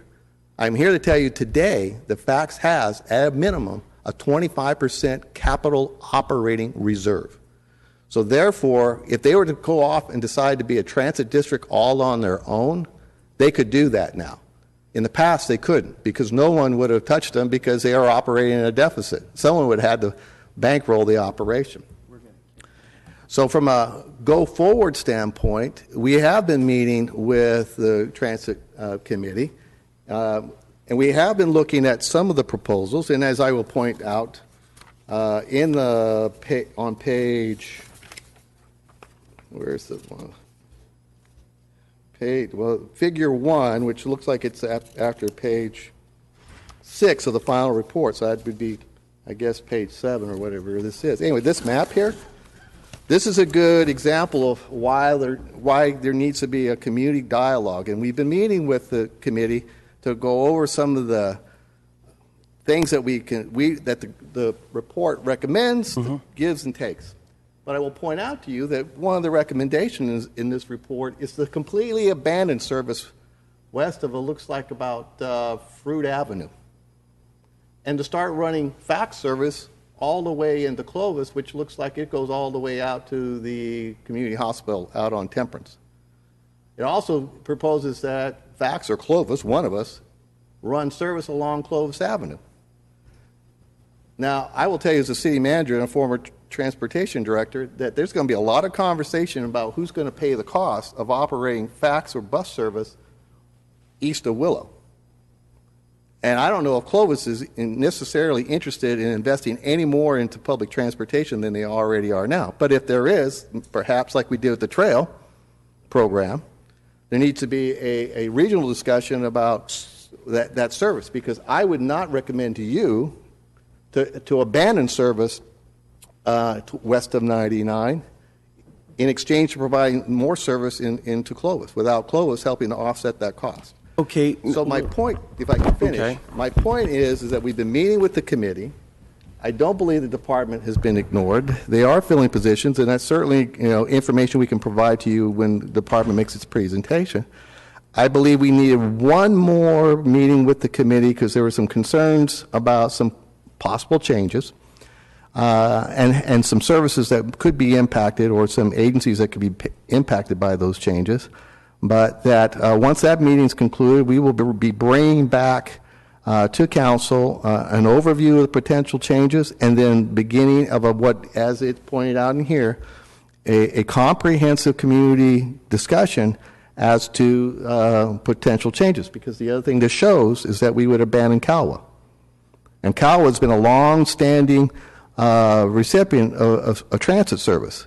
So under Title VI, under federal requirements, you have to do a lot of community engagement before you come back to this body to make wholesale changes that result in services being eliminated from certain communities, especially those that are disadvantaged. So I'll leave it up to the council committee to decide when they're going to come back, but I believe Councilmember Baines has a pretty good eye, or Councilmember Sawyer or Capriolo can address when we believe that we're going to be back before the full body. Thank you. All right. Okay, so your statements have led me to a couple of other questions, but let's just focus on that council committee then. What is the goal of that committee? Is that committee, so Is that a committee that the administration puts together the list of recommendations and council engages those recommendations? No.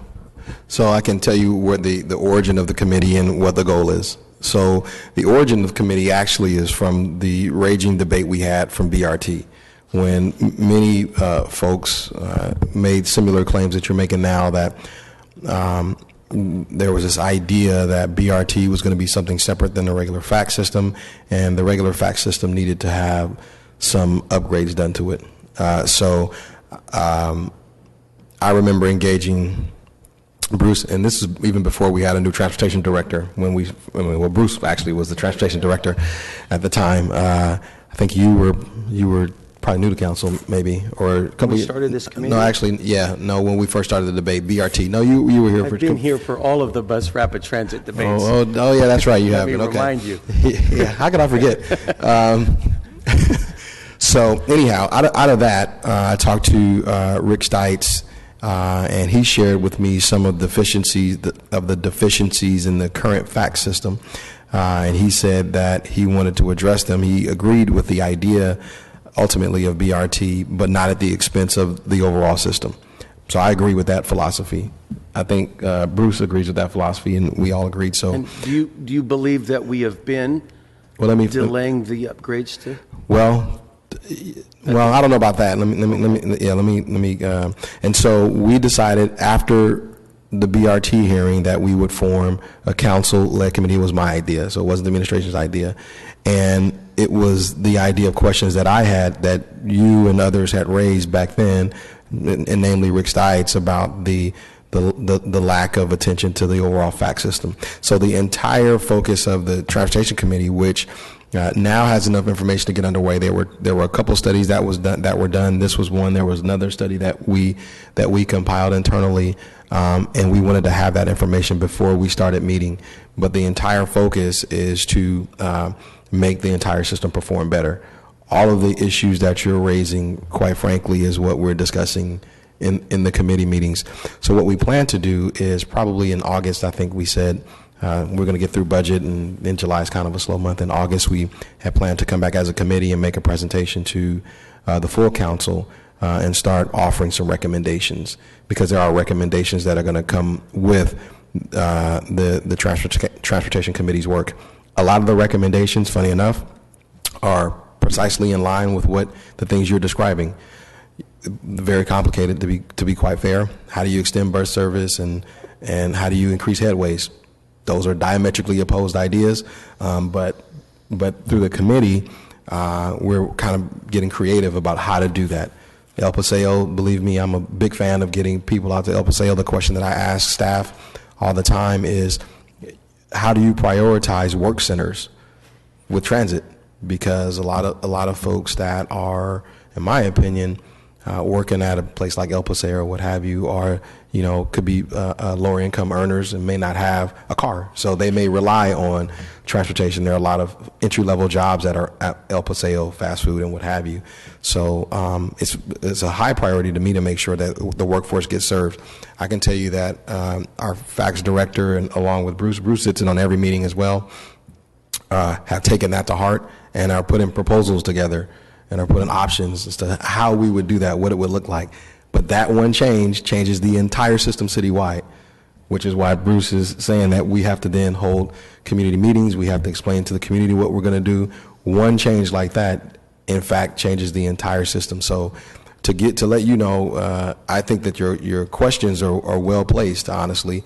They're the very same issues that we're working on. And I think that, quite frankly, you'll be pleased with some of the recommendations that come back. Well, that's good to hear. And just today just accomplishes the impetus to finish off what you guys have started, then I'll be happy with that. But let me ask a couple questions. Are you guys digesting, have you guys dismissed this report in the work that you're doing, and you're trying to come up with, this shows us experts studying, including John Downs, who's now retired but was formerly with the city, experts who have shown us that our routes are not effective routes to serve the community right now. Well, not all of them. It says not all of them, but many routes need to be revisited to effectively service our community and maybe even more members of our community. And you're right, Bruce. It even recommends some routes need to be cut because there's no ridership on them. But other places, there's heavy ridership, routes need to be adjusted. So we have some experts that have done this work. Are you guys using the body of their work? Well, I don't want to proclaim that we're using just that expert's work. There are a whole lot of experts in transportation, and we have a couple in the room with us, when we meet. So I think that some of the recommendations from that report are being contemplated in what we're doing. But I don't want to give you the impression that we're going to take that report and just take all the recommendations out of it. I understand. Right, but I can say that there are some recommendations from that report that will be included. I see Brian wants to come on, Brian. I know you're chomping at the bit. Steve's trying to just chop the legs out of facts right now. So,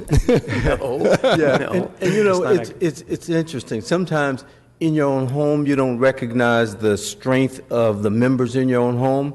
Well, I say that because Bruce Rudd is a nationally known transit person. He's got like a number of years between Bruce's experience and Bruce has been on the cover of a number of transit magazines. Between the two of us, that document reflected a great structure. But then you had the two of us, my 27 years and his like 57 years, and we just kind of pulled it all together to say, okay, fine. Here's what was said, but at the same time, here's some better refinements based on our intimate knowledge of the area. So, again, I think as Councilmember Baines said, I think what will soon be proposed is pretty solid, and it will go back for public vetting in order to make sure that it lines up with the ridership desires and the overall city's desire. Okay, and Brian, I'm willing to say that's fine with your input, Bruce's input, and maybe some of this input. But Brian, would you agree at the end of the day that and I think you've been on for a couple years now, right? I can't remember exactly. 2 years yesterday.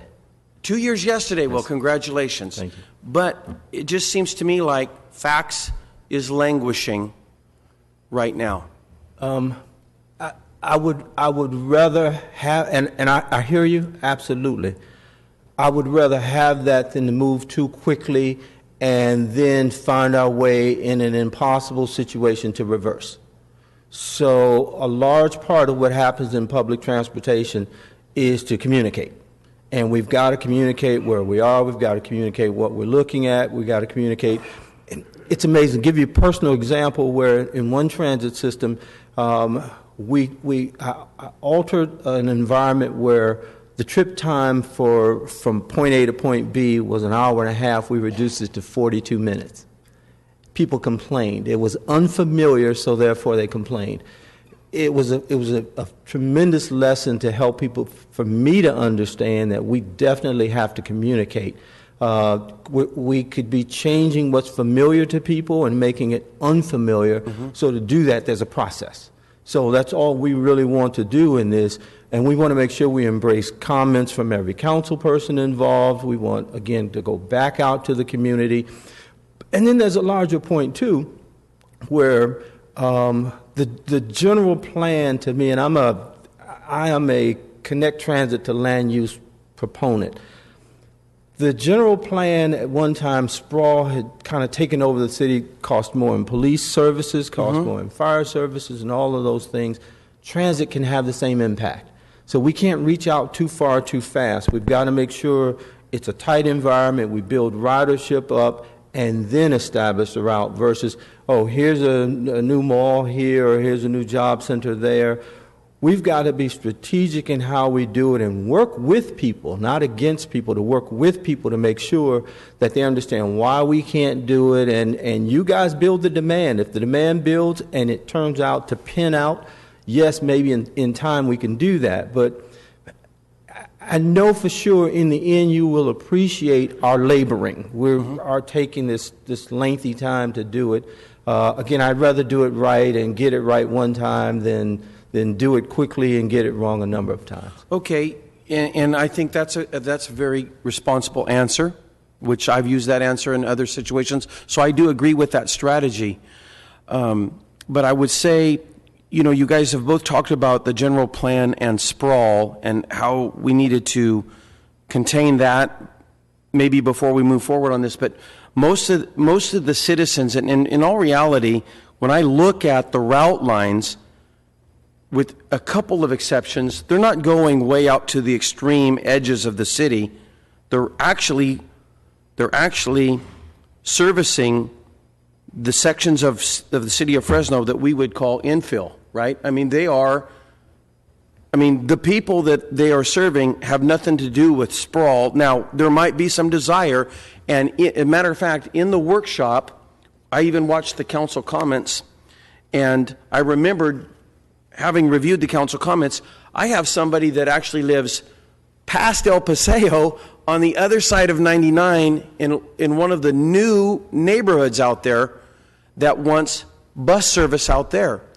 And I know other council members get that demand as well. Hey, I want you to come way out to the very edge of the city to pick me up. And I think that one thing that this report showed is that we essentially don't have the resources to do that, okay? Right. So we have to cut off and say, this is where we can service up to this line. And that debate needs to happen. I'm not afraid of that debate, and we need to have that, but we're not having that debate. Now, good news is, you guys are going to meet sometime in August. We're going to come back. I don't know what kind of timeline that would produce, Brian or Bruce or Oliver, but it's going to take some time, right? Yeah, and the reality is, what I learned through this process, and just to kind of give you the framework that we want to present it to you all, and while your presentation may seem timely, we were on the way of doing the presentation anyway.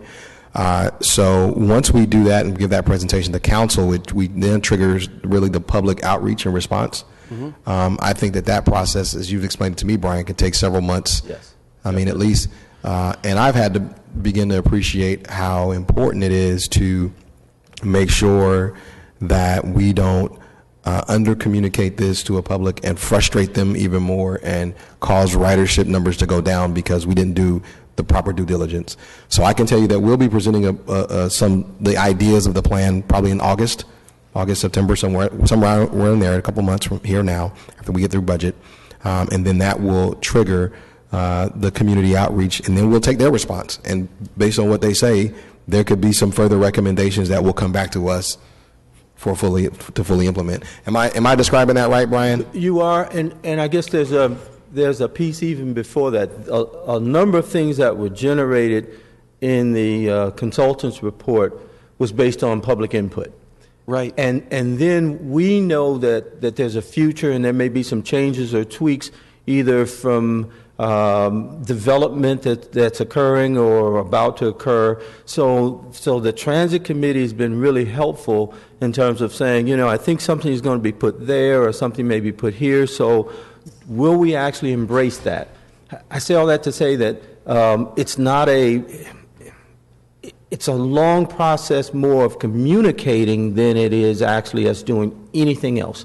And we will loop back around. We started with public input, the consultants piece. We're making some refinements, some changes. Then we go back to the public to say, okay, fine, we heard your comments, and we heard other comments. Add into it the future. Here's our new document. Here's our new plan. Okay, all right. Councilman Baines. And if I could, and I appreciate the perspective that it doesn't look like the system right now is being driven by land use policies, that it serves existing needs, existing uses. Put in perspective, while it's not 57 years, it's probably closer to 40 years. It's still a long time. It's still a long time, and it's getting longer each day. At one time, FACTS had maybe 3 routes that went up as far as Herndon Avenue. I think 2 routes served Pinedale. 1 route, First Avenue, actually went out to Herndon because St. Agnes moved out there. And when St. Agnes moved out there, all of a sudden there was a demand for everyone to all of a sudden need service out to St. Agnes. Then Kaiser got built. Then River Park got built. And everyone's demanding, you guys got to serve River Park. That is the retail hub of the North End. We want to be able to shop. We need to work. All the medical offices, all the subdivisions that got built north of Shaw Avenue during that period, Transit Star had to continue, as it had in the past, just chase growth. It was always behind growth. And Sal remembers those days. Valley Children's Hospital. We never had anything running out to Valley Children's Hospital because there was nothing in Valley Children's Hospital. There was nothing in Madera County. But when Valley Children's made a decision to go on the other side of the river, guess what happened? We need access to Valley Children's. So land use, there's a direct correlation in land use and the ability of a transit agency, whether it's Fresno, Clovis, or anybody else, to provide that service, but they do that at the expense of the frequencies or the convenience of everybody else. Because there's a handful of people who now want to go out to El Paseo, just like there were originally a handful of people who wanted to get out to St. Agnes. So land use has a direct correlation in the ability to provide efficient and convenient transit service. So this will be a great discussion because they do go hand in hand with each other. Okay. On the committee, who's in control of that committee? Is that a council committee? Are you the chair of that committee? I think the council president is really the chair, but it was kind of my idea, so I probably share the chairmanship with him in some capacity. I think that you would already be. sounds dysfunctional to me. Well, it's not. Actually, without you, Steve, it's very functional. Yeah. It doesn't sound like it's. We'll see in August if it's functional. Now, let me ask a favor then. Here's the shortest version of this report. In your time in August, or whenever you want to have that meeting, can you review this document? It costs $350,000. Can you review this document and then it talks about for transit. It actually revamps. It's literally saying our routes in the city of Fresno are off. They need to be revised. And it even includes 4 transit centers that I haven't heard anybody talk about. If we would install these, it would improve service to the citizens of Fresno. Could you guys at least look this over on the committee, the transit committee, and tell me, yeah, Steve, here's 2 or 3 things we liked about it, and there's 2 or 3 things that we disagree with? Well, I may do that with you offline, but I don't want to give you an impression that we're going to change course in any way at all. So we are really moving toward a path of being able to recommend something to you. I don't have any problem looking at that and seeing if it lines up with the things that we're going to do. But I don't want to give you the impression that if that says something that you think we should do and we don't make that recommendation, that we're all of a sudden going to do it if it doesn't fit. So I can certainly review it, and we'll kind of put it in the context of what we're already doing and where we're going. And I'd be happy to chat with you and see if if we're moving in the same direction. I suspect that there are a lot of recommendations that if anyone's done an expert transit study of the city of Fresno and they're experts, there should be similar conclusions, and we're dealing with those issues appropriately. But I don't have any problem reviewing that and giving you my thoughts and letting you know if it fits into the context of what we're doing. But I don't want to give the impression that we're going to just plop that document down into what we're doing. So. Okay. Yeah, and then finally, Bruce, in the conversation you brought up a transit district. Could you spend a couple of minutes and tell me what that looks like? So a transit district, Fresno is very unique because given the size of the agency, most cities, Bakersfield is a good example. And they're a smaller operation than we are. Stockton, where Councilmember Olivier visited. Most transit agencies of this size are a standalone district. They're not part of the city function. And so there was legislation passed back in the 60s. It's still on the books that if there is an interest by the community to create a district, and a district is different than a JPA because Fresno County Rural Transit Agency is a JPA. The difference between a JPA and a district is a district has a taxing authority. Santa Clara Transit, San Jose, which everyone refers to in the industry as VTA, well, that's Santa Clara, Muni, LAMTA, Bakersfield, which is GET, they're all districts. And so the employees, the oversight, there's a separate board. They're either appointed by council or they're elected, depending on the size of the agencies. But the bottom line is they're a standalone. and as I said before, there's been some discussions in the past about creating a transit district, especially in the Fresno-Clovis metropolitan area, but they never really gotten anywhere because the city of Clovis really isn't interested in becoming part of a district in which they like to be able to control the amount of funding and where their routes go, and they feel they'll lose that independence by the creation of a district. But there is that as an option, and from a financial standpoint, after a lot of time, as I shared with you earlier, the department now, at least financially, is in a position, because they do have capital reserves and they have a working capital fund, that they could buy them if there was a desire. And again, it's almost like public safety consolidation. But if there was a desire, financially at least, the department could stand on its own because they do have operating reserves and they are financially independent of the general fund and that's been a long time in coming. Okay, so what would it take to move that direction, or what would it take? Probably the first step is going to have a conversation with the city of Clovis and whether or not the city of Clovis would even be interested in pursuing such an idea. Okay. All right. If that ended up prevailing, are you saying that all of the drivers and the personnel that make up FACTS in the city of Fresno would no longer be under the umbrella of the city of Fresno? They'd be their own entity? Correct. We'd have to work out an agreement with the ATU. There's certain federal provisions, but it has been done in the past where they would become employees of the new district. Okay. All right. What's that? Don't get all smiley face on me here. Okay. So really, that concludes. I feel like I've asked several times from this seat since this study what's going on with FACTS, and every time I get postponed. Sometimes I've been told it's going to be 6 weeks. Sometimes it's going to be 3 months, and it's been a couple years now.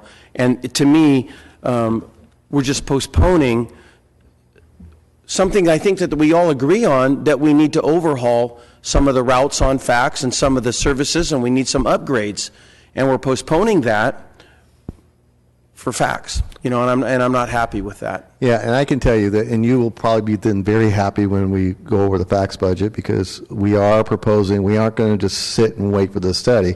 There were certain things in the study that we did take and we've talked about.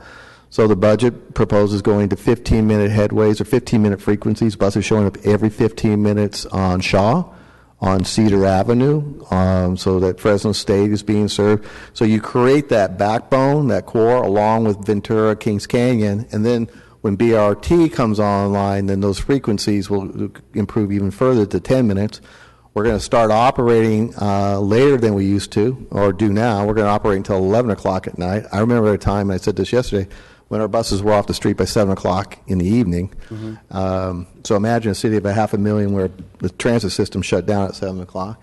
And we're going to improve service levels on the weekends as well. So you will see probably the single largest improvement in bus and public transportation services that this city has seen in the last 10 years in this upcoming budget. And I assume then, based by your comments, you're going to be supportive of those recommendations. Well, most likely, we need these upgrades, right? I mean, within the budget, though, there's always a balance, right? So I need to make sure that it's in line with the other expenditures. But yeah. And again, because FACTS is a standalone, and I can assure you that they are in balance with the other priorities, which is making sure that they can maintain the existing system and whatever improvements they make are sustainable. And they also have the financial wherewithal to either cash flow the operation and or maintain the assets they already own. All right. Thank you, Council President. Thank you. Member Olivier. Thank you, Council President. Which council members are on the committee? And Member Baines and Member Soria? Okay. Well, I'm also very interested in transit, and I've also spent a lot of time studying transit and trying to learn about it. But I think that especially for the members of this committee, like Member Baines, I think this is what I would ask of you.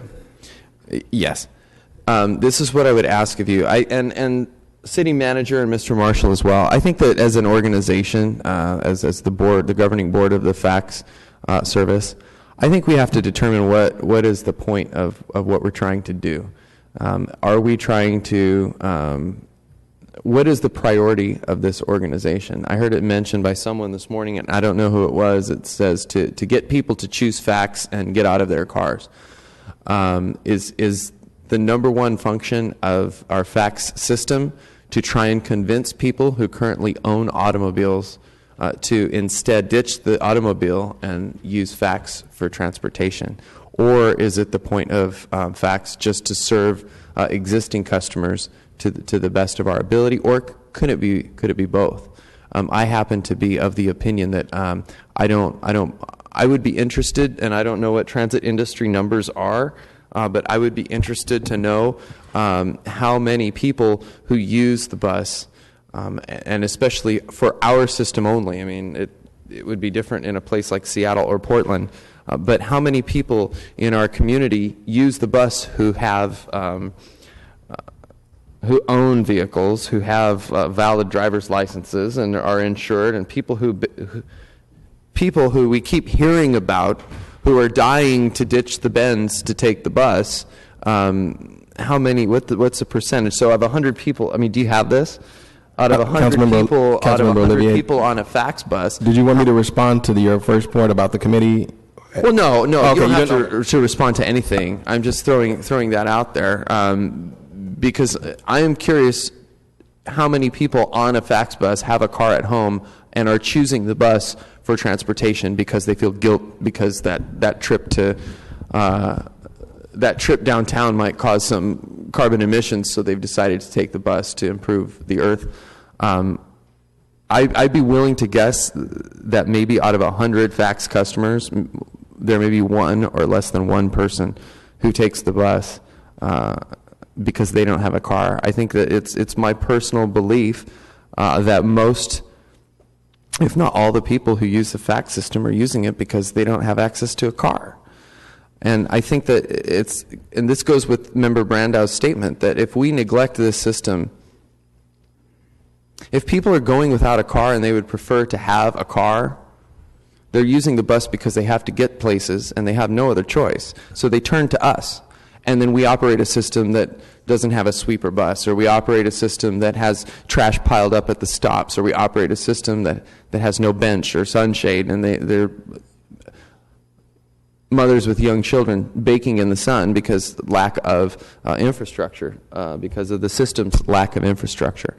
So I think that it's important. I agree with Member Brandau, and I applaud the investment of time and resources into the system, because it's my personal belief that the people who are using the system have no other choice. We're not talking about preppies or yuppies or hipsters that leave the BMW at home to take the fax bus. We're talking about people that have to get to work and the doctor's office and school, and they have no other choice but to use our system. And so that makes it even more important that we deliver a product that is safe and clean and efficient and attractive to people that have no other choice. So I look forward to the improvements that the administration and fax management have in store for the system.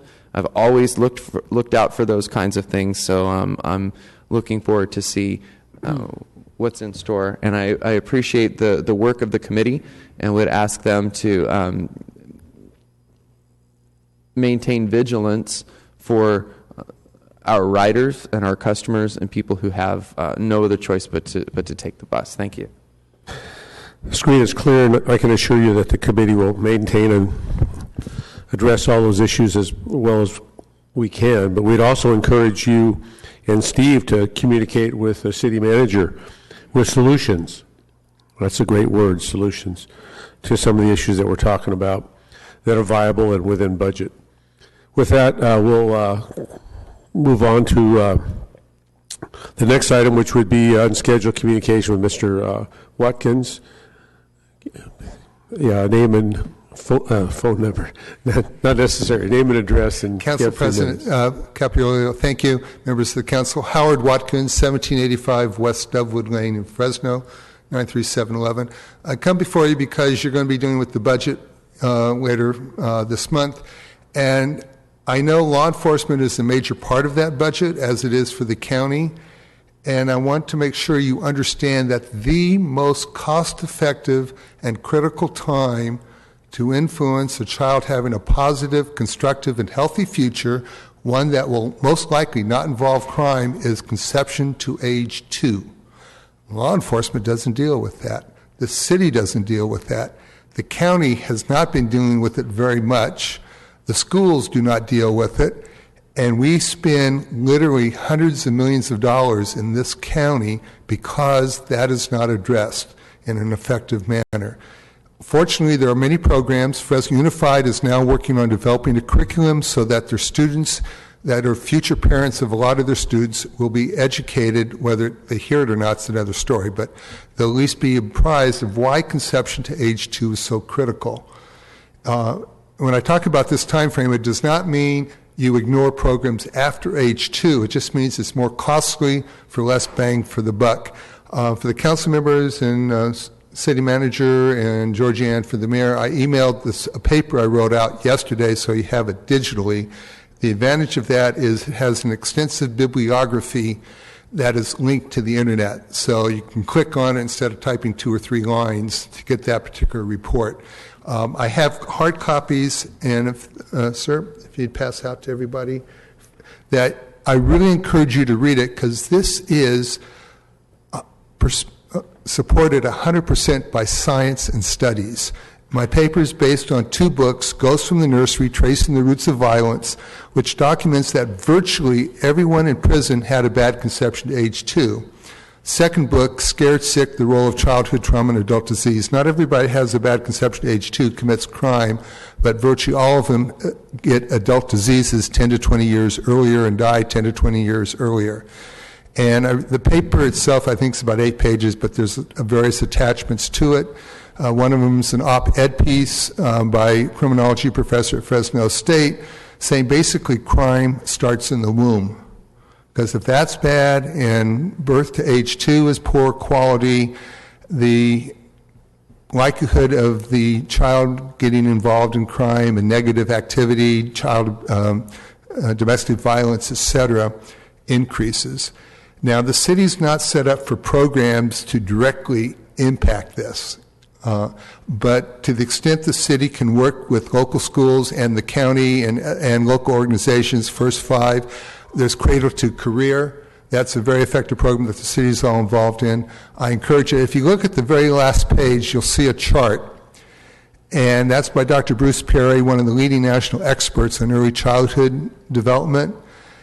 At birth, the impact of the child's brain to learn is exceedingly high, and the cost to impact is exceedingly low. By age 3, those lines cross, and the ability to impact the child's brain drops significantly while the costs go up very high. So I would like you to keep in mind that to the extent the city can engage with other entities and programs to impact a positive conception to age 2, in a generation or 2, you will save tens of, not $50, $100 million a year due to reduced crime. So I thank you for allowing me to have this presentation. If you want additional copies, well, you already have copies now. You can make them. But if you have any questions, feel free to contact me. Thank you very much. Thank you very much for the time. Thank you. That wraps up our agenda for this morning. So we'll reconvene at 1:30, and we'll take up item 1K that was pulled from the consent calendar, then go into ceremonial and so forth. So thank you all. Have a nice lunch. See you at 1:30 sharp.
Well, listen, good afternoon, ladies and gentlemen, and thank you for being at our meeting here this afternoon. And we're waiting. We don't have a quorum, so we have to have 4 people to conduct business. So you see 3 early birds, and I don't know what to say about the other 4.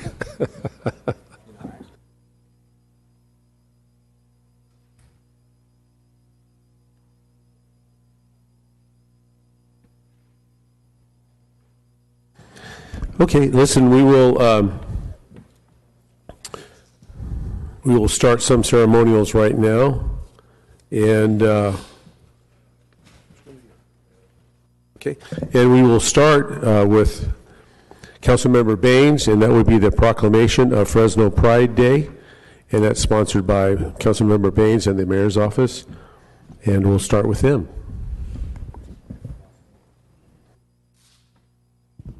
On ceremonials, we don't need 4, so that's why we're moving forward.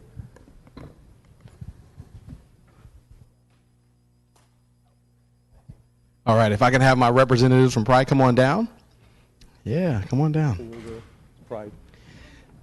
And listen, it gives me great honor to be able to do this. I think this is now the 2nd year in a row we've had a chance to, 2nd year, good to see you guys. Yeah, good to see you. And listen, so I have been in the Pride Parade. I've been in elective office now for, this is my 6th year. I think I've been in the parade 7 years. I think I started a year before I was elected. And we're coming up on the 26th annual Pride Day Parade in Fresno. That was really, and here's my partner in crime. Come on this side. And I know Esmeralda has also been in the parade every year since she's been elected, and maybe even before. She gets 1 year. She gets 1 year plus, like I do. But we're also very happy to be able to do this proclamation. We have the proclamation signed by every city council member and the mayor. And as you all know, so just for a little way of background, these guys worked really hard over the years to make sure that the entire city recognized Pride Day in Fresno. And for the last couple of years, we've had that. And as always, Esmeralda and I are happy to participate in the event this upcoming Saturday. So I'm going to kick it over to my friend here and let her chat a little bit too. Thank you. And I'm just very proud actually to stand here along with my colleague to present this proclamation. I think that what you guys do in terms of the parade is very important and a key event for our community to really demonstrate embracing the diversity of our community. And very exciting, I just opened up, I believe 2 days ago, the Visitors Bureau put out their new Fresno County magazine, and the Pride Parade is part of it, as featured as one of the main events in the community, and something that really contributes, again, to the cultural diversity really that exists here in the city of Fresno. So very excited for the work that you guys do. Keep doing good job. I know that we've faced some bumps along the road, but with communication, we are trying to make sure that everything runs smooth so that the event is a success as it is every single year. So again, thank you for being here, and I'm just excited to present the proclamation along with our entire council and the mayor. Yeah, and I certainly wanted to give some of our representatives an opportunity to educate our community on Pride Day. Hi, everybody. My name is Jeffrey Robinson. We've had 26 years of gay pride here in Fresno. When I say gay, that means gay, lesbian, bisexual, and transgendered for our community. It's very important to us. It's very important to the community. We're the only parade in the San Joaquin Valley. The nearest parade would be Sacramento, San Francisco, and LA's. So this is a big event for us. It's also extremely important that the City Council give us recognition like this.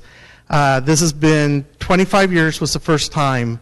Last year was the first time that the full City Council supported us along with the Mayor of Fresno. So for us, that's a huge accomplishment. I really want to thank the leadership of Oliver Baines and Esmeralda Soria.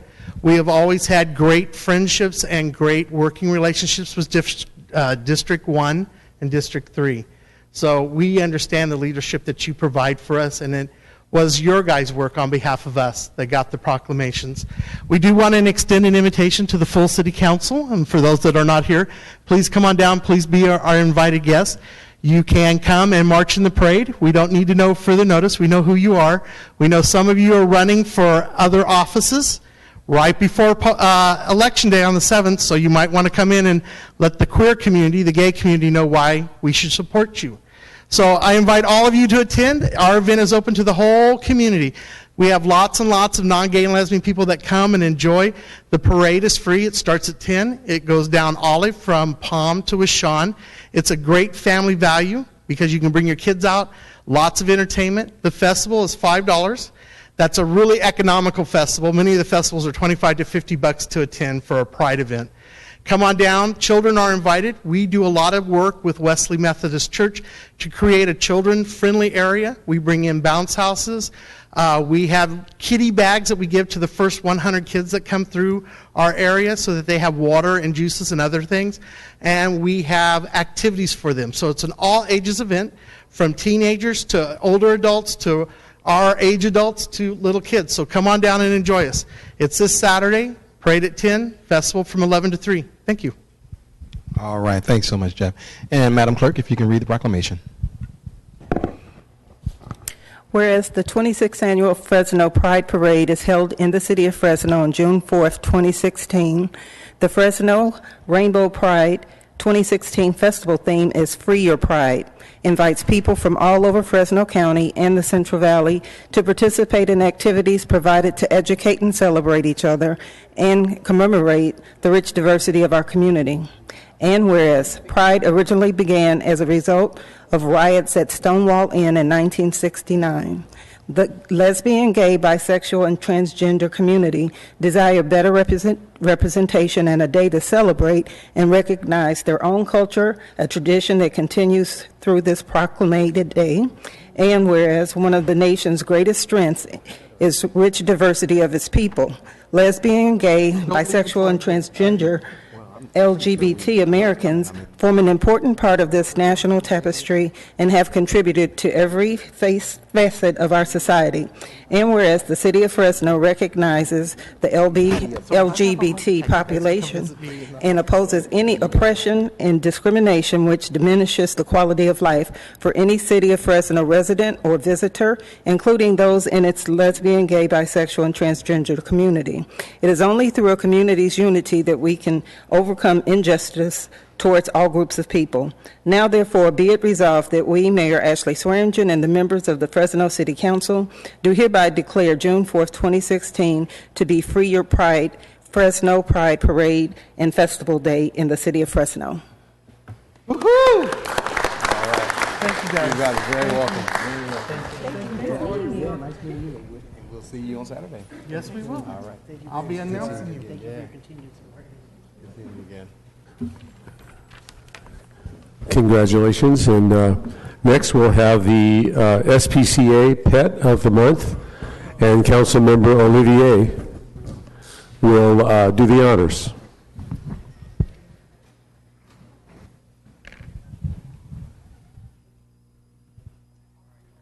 Oh,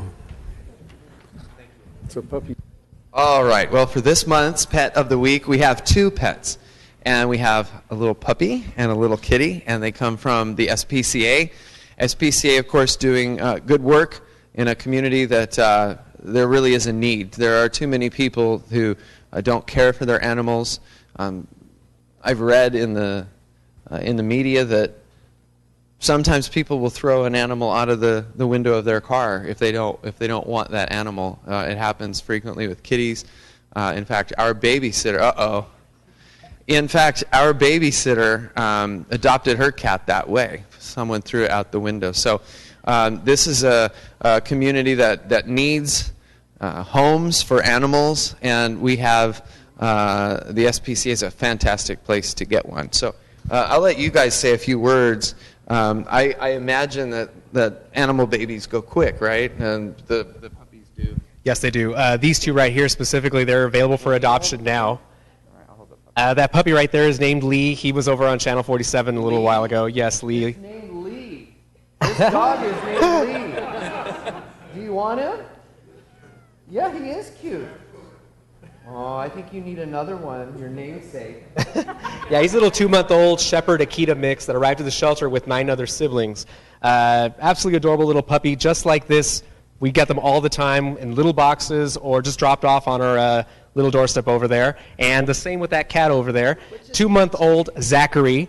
And both very healthy, both ready to go, and we're going to be back at the shelter as soon as we're done here, and hopefully today's the day they find a home. We're open every day from 10 to 5 to the public, Wednesdays 10 to 6, free dog training, and of course our programs and services, ccspca.com.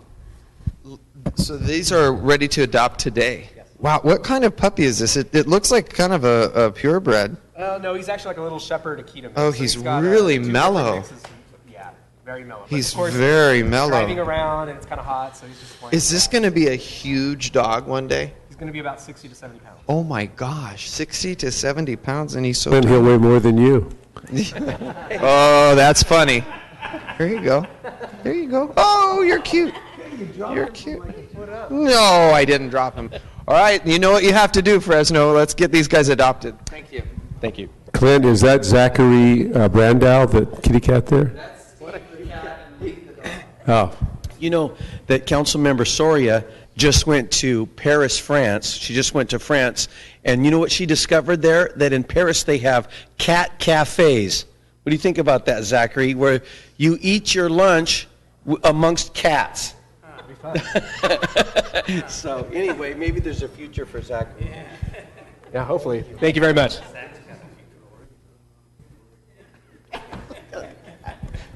Okay, thank you very much.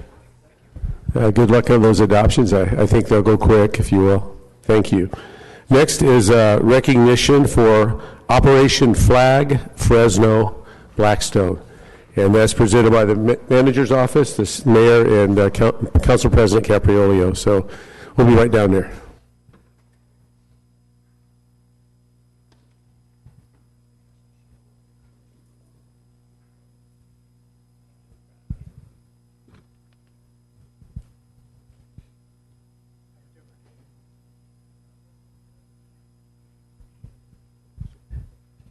So we're here to celebrate and recognize, which is a great. I don't know about the rest of you. About 3 or 4 days before the Memorial Day weekend, I'm heading to work, and all of a sudden I come around the corner on Blackstone, near Blackstone Avenue, and there's flags lying both sides of the street. It was absolutely one of the most beautiful things, and shows what this community can do, and it shows what can happen when there's a leader who has a vision and a passion to get something done. Claudia was telling me that you've been trying to get this done for the last 10 years.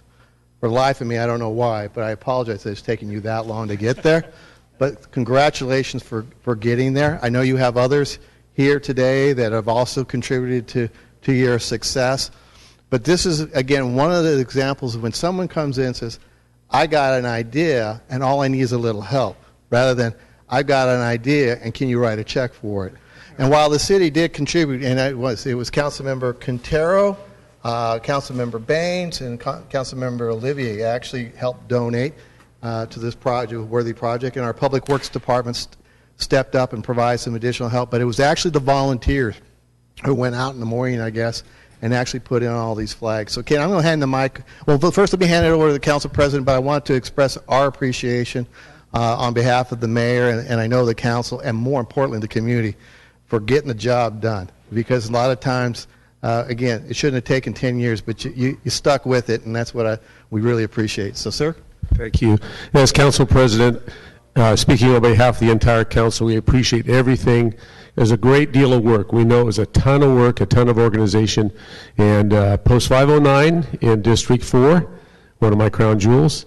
Sorry I missed the car show. I want to get my T-Bird in there. I missed it, but I had pneumonia and I've been kind of out. But anyway, next year I'll be at that car show. And but 509, they do a great job, and we can't thank you enough. And anything we can do to help you with future projects, you have 100% backing from this organization, and just can't say thank you enough, truly. So, Ken, a few words from you, and please introduce some of the folks that helped make this happen as well.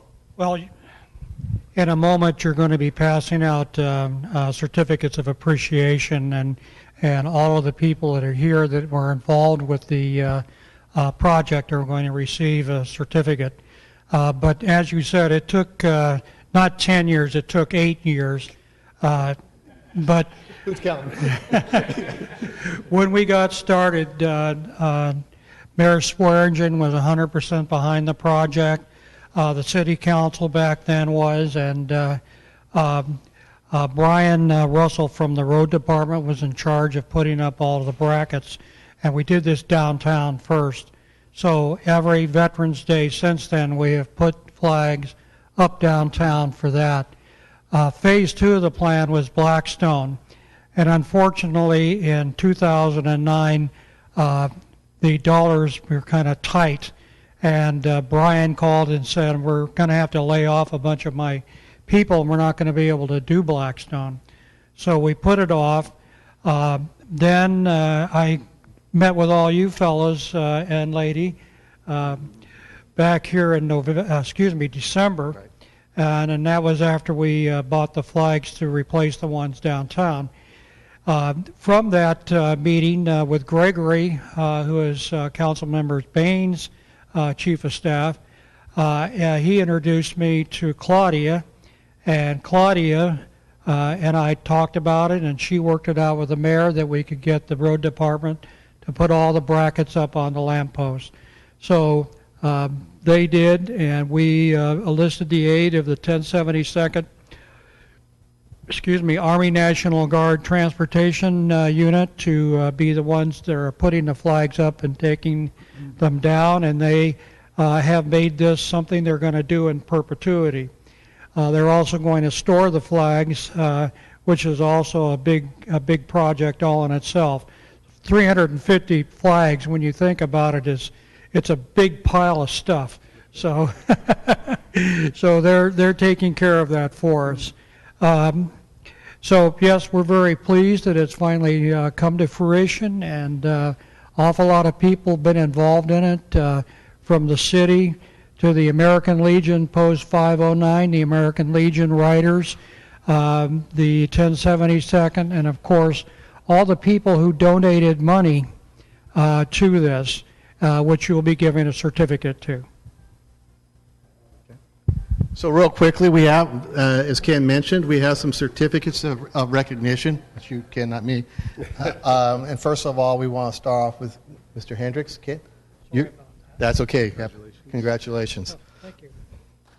Let's give him a round. We also have some of the sponsors, I believe, are here to receive recognition as well. Pacific Marine Center. Is there someone here from Pacific Marine Center? Not? Okay. Let's give him a round of applause anyway. John McCoyan with Clausen Motorsports, Clausen Honda, Clausen Truck Center. They're not here? Well, back in the day, I used to be a very good customer of yours, but nevertheless. I know these people are here. Well, I know the American Legion Riders of Post 509 are here. So is there someone up here who wants to represent the president?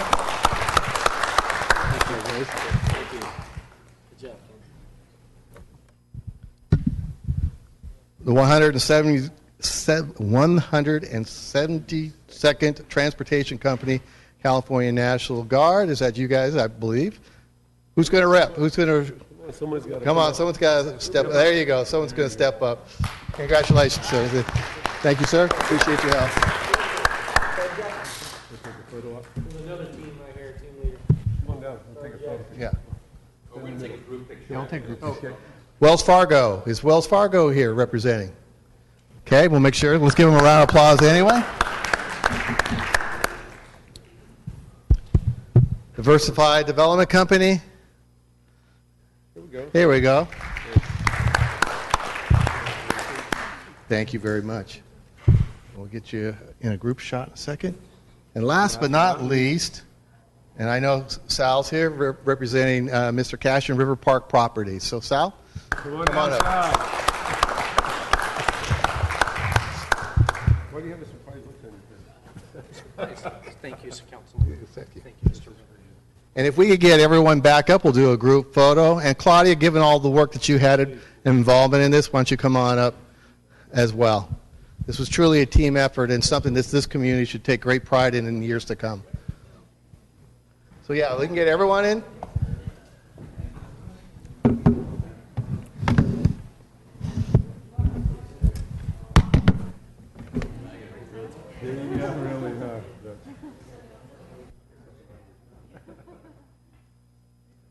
need more bodies, more people. You didn't get that done with just a few of us. Yes, absolutely. There you go. Thank you. Oh, that's a great idea. Yeah. That's what the Army's all about.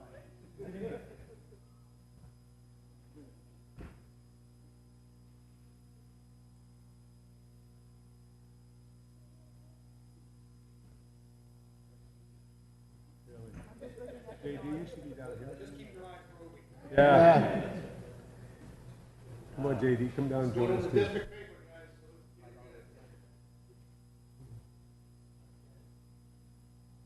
You guys are outstanding. Yes. Congratulations again. Thank you. Good Thank job. you all so much. Council President, Yes, sir. I just wanted to throw in, I know you're down there so you couldn't see that I punched in, but to all of the folks and all the partners that put those flags up, I want you to know that the community really loved that effort. I heard so much response from people that said, that is a fantastic thing that you guys did for the city of Fresno. So I want you to know that it got appreciated. Probably north, south, east, and west of Fresno saw what you guys did. It was a very fantastic adventure. Thank you.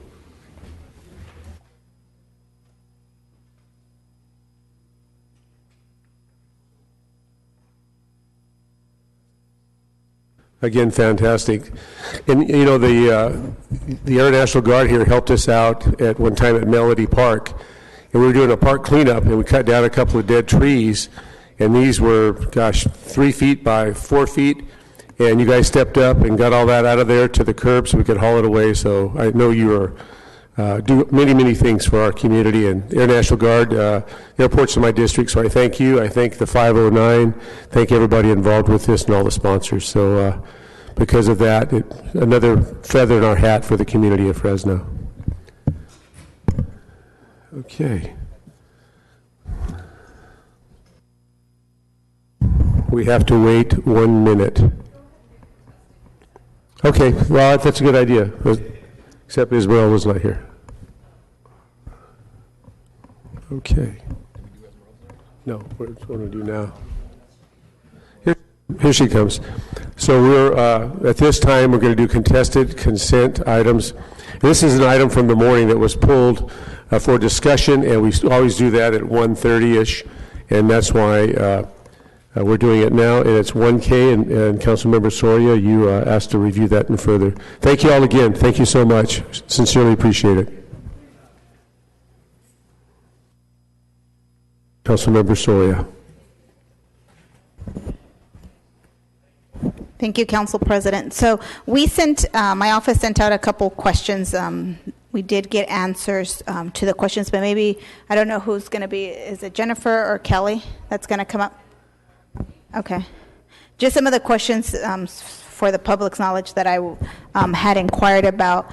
I asked about how the current funding source will, what current funding source will the city use to purchase the property? Home Chodo funds. Yeah, so that's one of the questions that I had.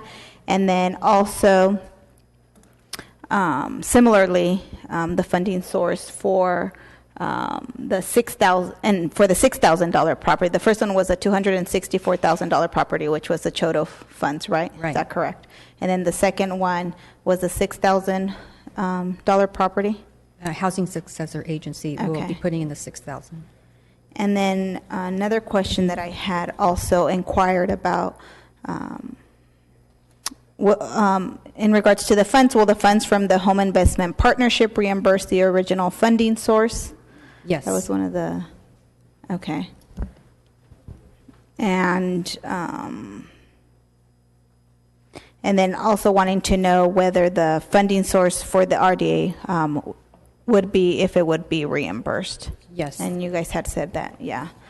Okay, so, and I think I got all the questions. I won't ask any of the other additional questions, but in the morning I had pulled it because I hadn't seen all the answers. So I appreciate you guys getting the information to me. I don't have any additional questions since you guys satisfactorily answered the ones that I had. Thank you. We have a motion. I'll make a motion. Motion by Member Soria, seconded by me. Before we vote on that, we'll take it out to the public. Is there anyone in the public or community wish to come forward and discuss this particular item? Please do so. come on up and give us your name and address. Seeing none, we'll bring it back to the council. And we have a motion and a second. All those in favor? Opposed? Passes 6-0 with Member Olivier absent. Now we'll go to our 2 o'clock item. This is a workshop regarding specific planning with Fresno Southeast Sphere of Influence. This is sponsored by DARM, and since it's a workshop, it will not be taken out to the public for public comment. Director Clark, it is your opportunity. Absolutely. Good afternoon. Good afternoon, Council President, members of the City Council, Jennifer Clark, Director, Development and Resource Management. Today I'm here to present a workshop pursuant to a request by LAFCO and the Council President.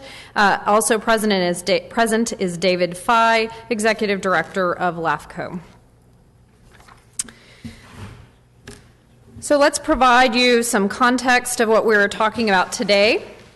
Each LAFCO in California is tasked with conducting a municipal service review of all governmental districts, including cities, county service areas, utility districts, etc., within its geographic boundaries, namely within Fresno County. This does not include a service review of the county itself or the county's capacity to provide for unincorporated areas. The MSR process for Fresno began in 2013 with the hiring of a consultant by LAFCO and was paid for by the City of Fresno to undertake the review.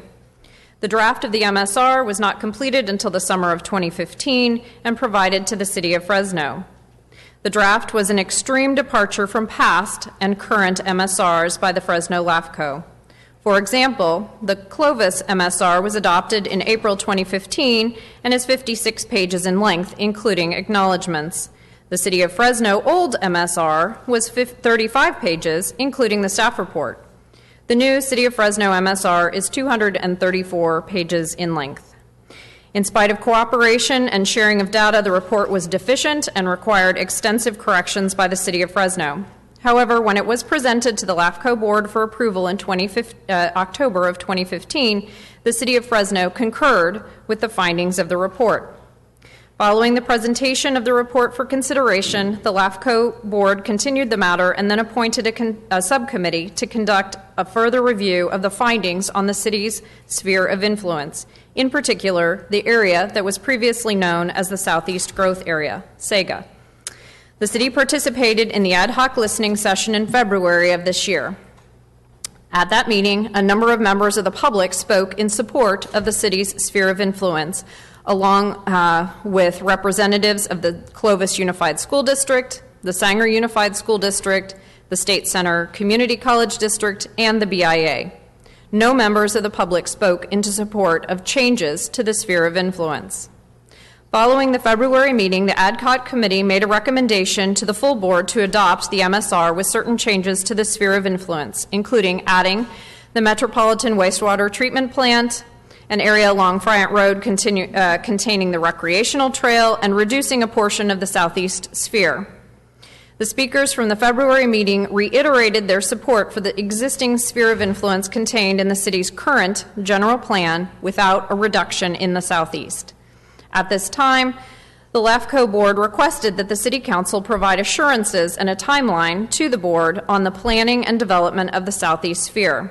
It was clear that the board felt that there had been no action by the city since 2006, when the sphere change was approved by LAFCO. So a little history. In the 2025 general plan, the city sought to expand the sphere of influence to the southeast of Fresno to accommodate future growth projections.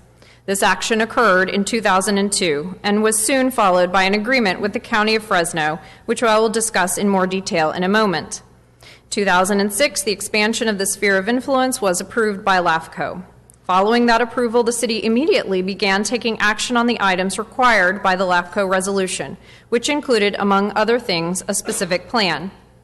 The city undertook extensive planning efforts and a very thorough public engagement process.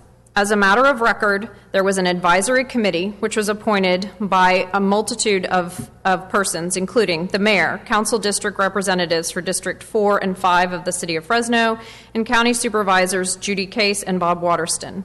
There were also ex officio members from the adjoining cities and school districts. These ex officio members included Walt Bird from Clovis Unified, Richard Sepulveda from Sanger Unified, David Fye from the city of Clovis, and Ralph Kachdurian from the city of Sanger.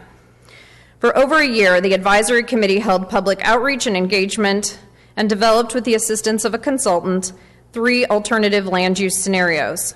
In June of 2008, the advisory committee recommended a preferred alternative to the City Council, which was subsequently adopted in July of 2008. Environmental studies were begun and continued through 2009. At the same time, an economic crisis was brewing and caused a historic recession that dramatically impacted the building industry. The City Council took a hard look at ongoing expenditures and chose to scale back funding on discretionary projects to allow for continuation of essential services. But instead of simply setting aside the specific plan, the City Council directed staff to incorporate the goals and environmental studies from the SEGA plan into the new general plan. When the general plan was adopted in December 2014, it included land uses and policies developed in the SEGA plan and was environmentally cleared to provide for future development. Additionally, the city's urban water management plan was updated per state requirements. As I stated previously, the city entered into a tax sharing agreement with the County of Fresno immediately following the adoption of the 2025 plan. There were specific requirements and thresholds for developing the Southeast Sphere. These included the development of a specific plan, which was conducted, the related environmental work, which was started, and meeting specific infill benchmarks, which is well underway. Following along the same line, the Southeast Sphere was officially approved by LAFCO in 2006. The board determined that Fresno was the logical agency to provide services to this area for the purpose of orderly growth. It required the development of a community or specific plan, a master service delivery plan, and an annexation program. LAFCO policies generally assume that orderly development will occur within a 20 to 25 year horizon, or by 2026 to 2031. We wanted to review the 2 most critical questions that staff understood to be the concerns of the LAFCO board in approving the city's current MSR. These are, what has the city done, and when does the city see development moving forward? We believe that we have been very active in meeting the expectations of the LAFCO resolution and that we are well on our way to meeting the timeliness as well. The city has completed an extensive specific plan, completed an urban water management plan, incorporated the specific plan land uses and goals into the new general plan, adopted and environmentally cleared the general plan, and adopted a master environmental impact report. So when do we anticipate moving forward? This question can only be answered through an evaluation of our current status of the tax sharing agreement and the general plan. The 2025 general plan and land uses were established as the basis for the City-County Memorandum of Understanding, also known as the tax sharing agreement. This established a threshold of 60% infill of vacant residential lands identified in the city's 2002 housing element. Staff conducted a review of those 2025 land use designations and an evaluation of environment entitlement status on those lands and presented this information to the ad hoc committee in February. This map shows the 2025 land use designations. At the time, 41,205 acres were designated for residential uses. In 2002, 70% of those lands were developed and 30% were vacant. The 30% vacant represented approximately 12,900 acres. The tax sharing agreement calls for 60%, or 7,740 acres, of the developable 12,500 acres to be actively developed or entitled. Since the adoption of the sphere of influence, 2,000 additional acres have been developed with residential uses. An additional 2,250 acres are entitled through maps. Here we layer on final maps and now vesting tentative maps. leaving a balance remaining of 8,600 acres available for development, mainly in the south and west sphere. This represents a drop of 10% since 2006. The MOU, or the tax sharing agreement, calls for 60% of the vacant residential lands to be in an actively entitled state. This is 7,740 acres. Currently, 4,250 acres are in this condition, or more than halfway to the goal.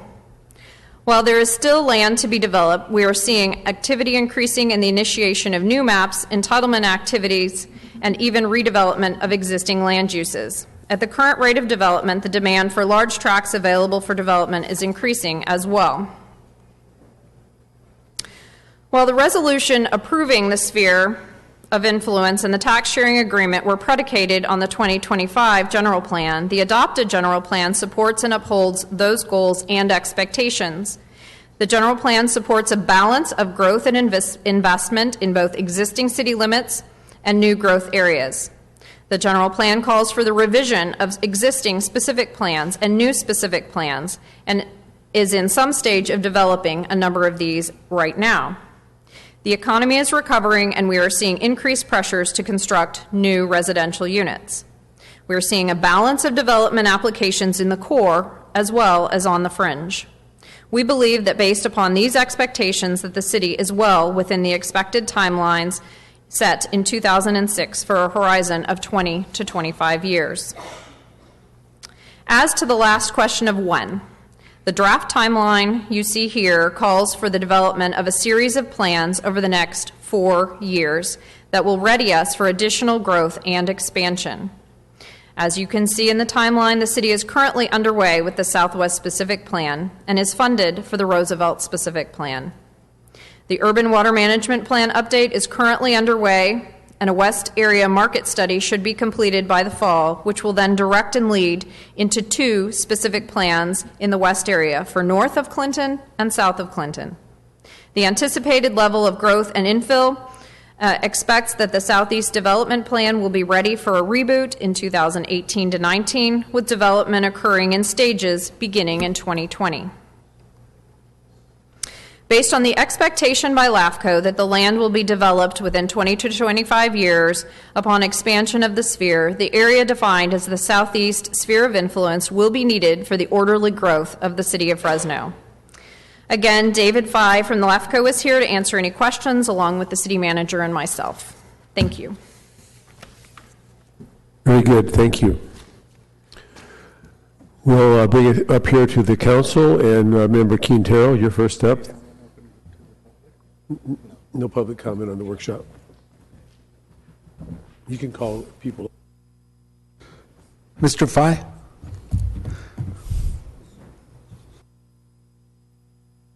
I just have a couple questions for you.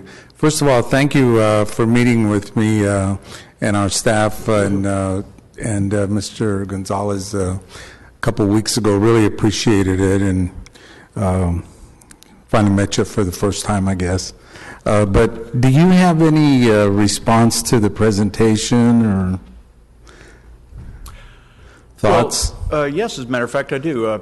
President, members of the council, David Fye, the Executive Officer of Fresno LAFCO, thank you for this opportunity. I think there's some characterization that the city has about the efforts put into SEGA that don't necessarily mean a specific plan exists. There's a lot of process, there was meetings. As your DARM director noted, I was on the ex officio advisory committee when I worked for the city of Clovis. All those things do not equal a specific plan. It has to be adopted. The fact that it was rolled into the general plan, that's a purview of the council. That's certainly legal and appropriate given the fact that the specific plan was deemed at that time to be, it was less efficient to do a specific plan than to roll it into the general plan. But there is no specific plan.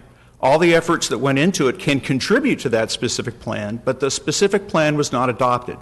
And perhaps to point to a issue that you raised in your letter to the commission, Councilmember Quintero, that if that specific plan was not a condition of the LAFCO resolution, then could this move forward? Well, it's also a condition of the MOU. So in trying to cover its bases, the city in 2003 included a specific plan condition in the MOU with the county, and in 2006 that was a condition of the resolution, of the LAFCO resolution. So there's that requirement in two places, which in a sense sort of high centers the city's ability to move forward in SEGA. There must be a specific plan, or the LAFCO resolution can be amended to remove that condition, and the MOU can be amended to remove that condition. So that's a technical point I'd like to bring up. The specific plan has not been adopted, and that is a major factor in moving forward. Could you state how that could be corrected? You mentioned there's two options to fix that. Yes, I'll tell you very simply, because it's a very complex process, but very simply there's a condition that a specific plan for the entire SEGA be adopted by the city before any annexation by the city in that area occur. That condition is in the LAFCO resolution and the MOU, and if both of those documents were amended to remove that condition, then that would not be a matter of discussion for further development in SEGA. Who has that authority? Well, the City Council would have to approach the Board of Supervisors in terms of the MOU amendment, and that could be a request on the part of the city to the Commission. There was another part you said that could address that. Something other than the amendment that you mentioned. I thought there was a second way of approaching this issue. Well, there's two documents where that condition exists, and those two documents would have to be amended. As I said, that's a simple response, but it's a complex project to implement. But it's certainly something that if the condition of a specific plan is an impediment to growth in that area, planned orderly growth, then if the general plan is sufficient to allow for development in SEGA, then one of the city's alternatives would be to have that condition removed from those two documents. I'd also like to address the comments which sort of characterize this MSR as incomplete and I believe the word was an extreme departure. It was done with the cooperation of city staff. It looked at the facts that was provided by city staff. To the extent that those documents, that information was not accurate or was somehow incorrect, we relied on what we received from the city staff. So there was a changeover in administration of department heads. It was a process that was somewhat cumbersome. I can appreciate the city manager's frustration at receiving documents with information that he doesn't believe to be accurate, but we only took in what we were given, and that's what went into the municipal service review. And that does add some complications. Okay. So what you're relating to us then are the concerns of the LAFCO board. That's correct. And the policies. That's correct. And if I can offer some context to the tone and nature of the relationship between LAFCO and the Commission, with your permission. There's been a lot of energy that's been put into the question of the Southeast sphere of influence. And it's an important matter, but it is not the only factor that the Municipal Service Review covered.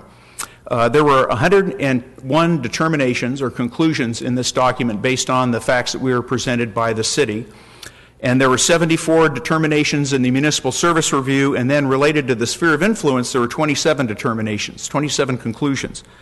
Of the 29 recommendations that are based on those determinations, there were 17 in the Municipal Service Review and 12 in the sphere of influence. And of those, only 3 relate to the Southeast growth area. The rest relate to LAFCO recommendations for efficiencies, more accountability and transparency from the city in terms of its operations. And I'd like to note of those 3 recommendations that the first recommendation was that the city evaluate whether its SEDA conditions, and those are in the MOU and in the resolution, whether those conditions remain important. They were important in the early 2000s. And there was a lot that was banking on the development of the Southeast planning process. Are those conditions, in the City Council's opinion, still relevant today? Or have they been supplanted by the 2035 General Plan and the Development Code update? That's an important question that I think has been somewhat obscured by our focus on the Southeast. The second recommendation was that the SEDA sphere of influence, and this is a staff recommendation to the Commission, that the SEDA sphere of influence be retained at this time. to allow an opportunity to address the policy concerns identified in the report, and that Fresno-LAFCO may define a period of time within which for the city to respond. And that's essentially what's being played out currently, is there was a direction to LAFCO, to the executive officer. I wrote a letter to the council president, so we're really playing out what was in that document in terms of asking the city for its opinion and its position on what role SEDA plays in the greater scheme of city development. And the last recommendation is that the LAFCO develop policies specific to SEDA that ensure that the area is developed in an orderly fashion and consistent with the city's development priorities in other areas. So one may characterize this as somewhat of a heavy-handed attempt on the part of the commission to exert influence on the city, when in fact the text here, and that's really what I'm going along with staff, the text here I think is very generous to allow the city the discretion to examine SEDA. And it may come across as somewhat with other intentions, but I would encourage this council to consider the text of the municipal service review and what it is asking and what recommendations it's making, because I think they're rather broad and generous to that and acknowledge the city's discretion in terms of its own development plans. Okay. City manager? Sounds like they came in with a big hammer. Well, yeah, it was interesting because as Ms. Clark pointed out, it was interesting that when I read the Clovis MSR, it was 43 pages and everything's wonderful and there's nothing really to worry about. The Fresno MSR dealt with everything up to including the convention center and some of the policy things that I found actually surprising, but in defense of Dave, apparently we're in previous MSRs, and let me give you examples. A recommendation that the city of Fresno begin to take over or annex in county islands. We take over privately owned water systems. We look at annexing in disadvantaged urban communities, and as I shared with Dave, whether it's a county island like Fort Washington or Sunnyside or Kawa, you're asking the city to assume a liability that was created by a lack of investment by the county of Fresno. And where's that conversation going with the disadvantaged urban communities that are struggling now to provide basic essential services such as clean water? You know, we are fortunate that we got a grant from the state of California, and we're going to service one disadvantaged community with fresh water, but they're still running on septic systems, which have a significant environmental impact on the groundwater table that we're trying to maintain. There were other things in there, and it's interesting. I guess one of the commissioners recently brought up the question of whether or not the city of Fresno has adequate water to support current and future growth. But no question was ever asked in relation to the Sustainable Groundwater Management Act, which was already front and center with everyone, whether or not Clovis or any of these other cities have, based on their sphere and their build-out, whether or not they had. There was never even an analysis as to whether or not those cities could sustain the growth. And then going back to a lot of the rural or disadvantaged urban communities that are already struggling because of the lack of investment that has been made.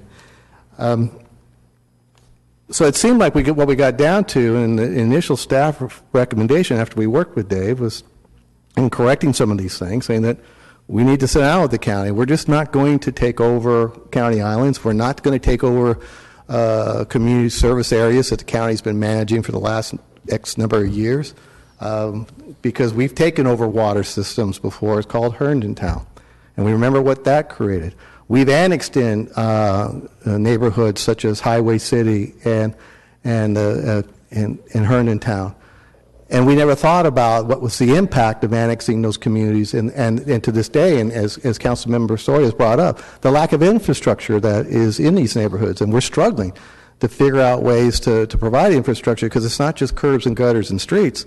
It's a lack of basic things like storm drains, because you can put curbs and gutters in all day long, but they've got to go somewhere.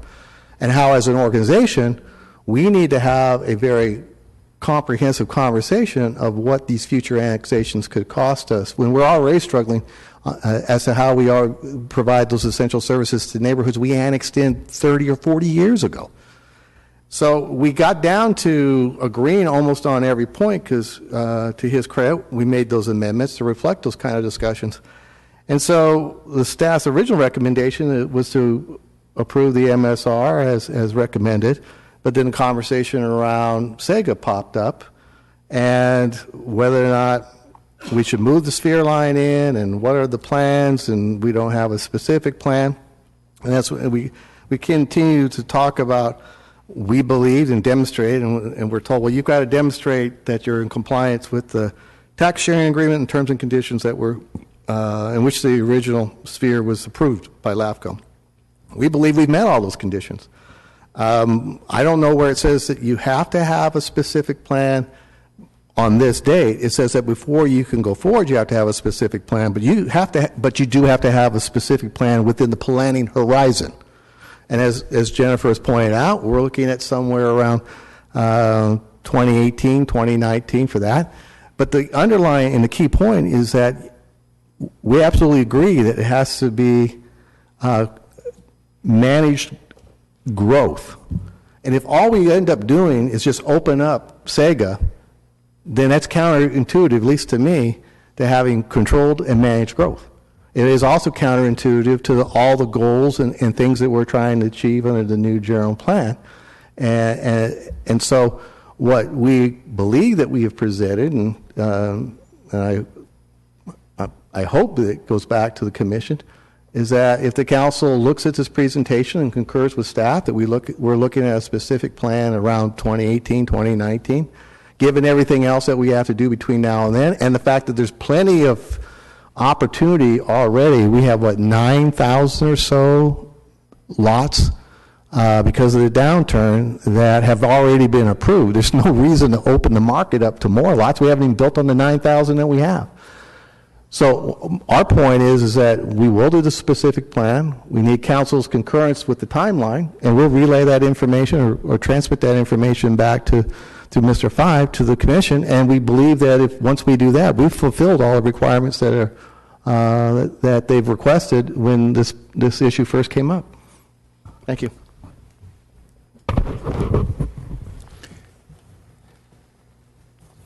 You know, Mr. Fide, and like I said, I do appreciate the meeting that we had with you, and of particular concern for the district that I represent is, and we discussed that at length in the meeting that we had with Mr. Gonzalez being there representing the Cashion project at Clovis and Tulare, and you know, the thing I guess that we called it was a donut hole, taking out 2,500 acres, and it just didn't seem like a project that before I left City Council in the early 2000s, Mr. Cashion had come forward with this project, and he started working on it, presented it to our office, and we said, that sounds great, it'll accomplish what we want to accomplish in terms of jobs, in terms of housing, quality, a quality shopping center, stores, and that type of thing. And so this has been going on since that time, you know, this project. And the main emphasis that we were looking at is that of job creation for not only the southeast part of the city, but for the entire county, actually, you know, with the size of shopping center that they want to do, which will be similar to the River Park shopping center, and so that's what you know, how we were proceeding forward. And then with this action, you know, we maybe on our end we felt we were following the rules, doing everything right. We talked about Sega at that meeting as well. And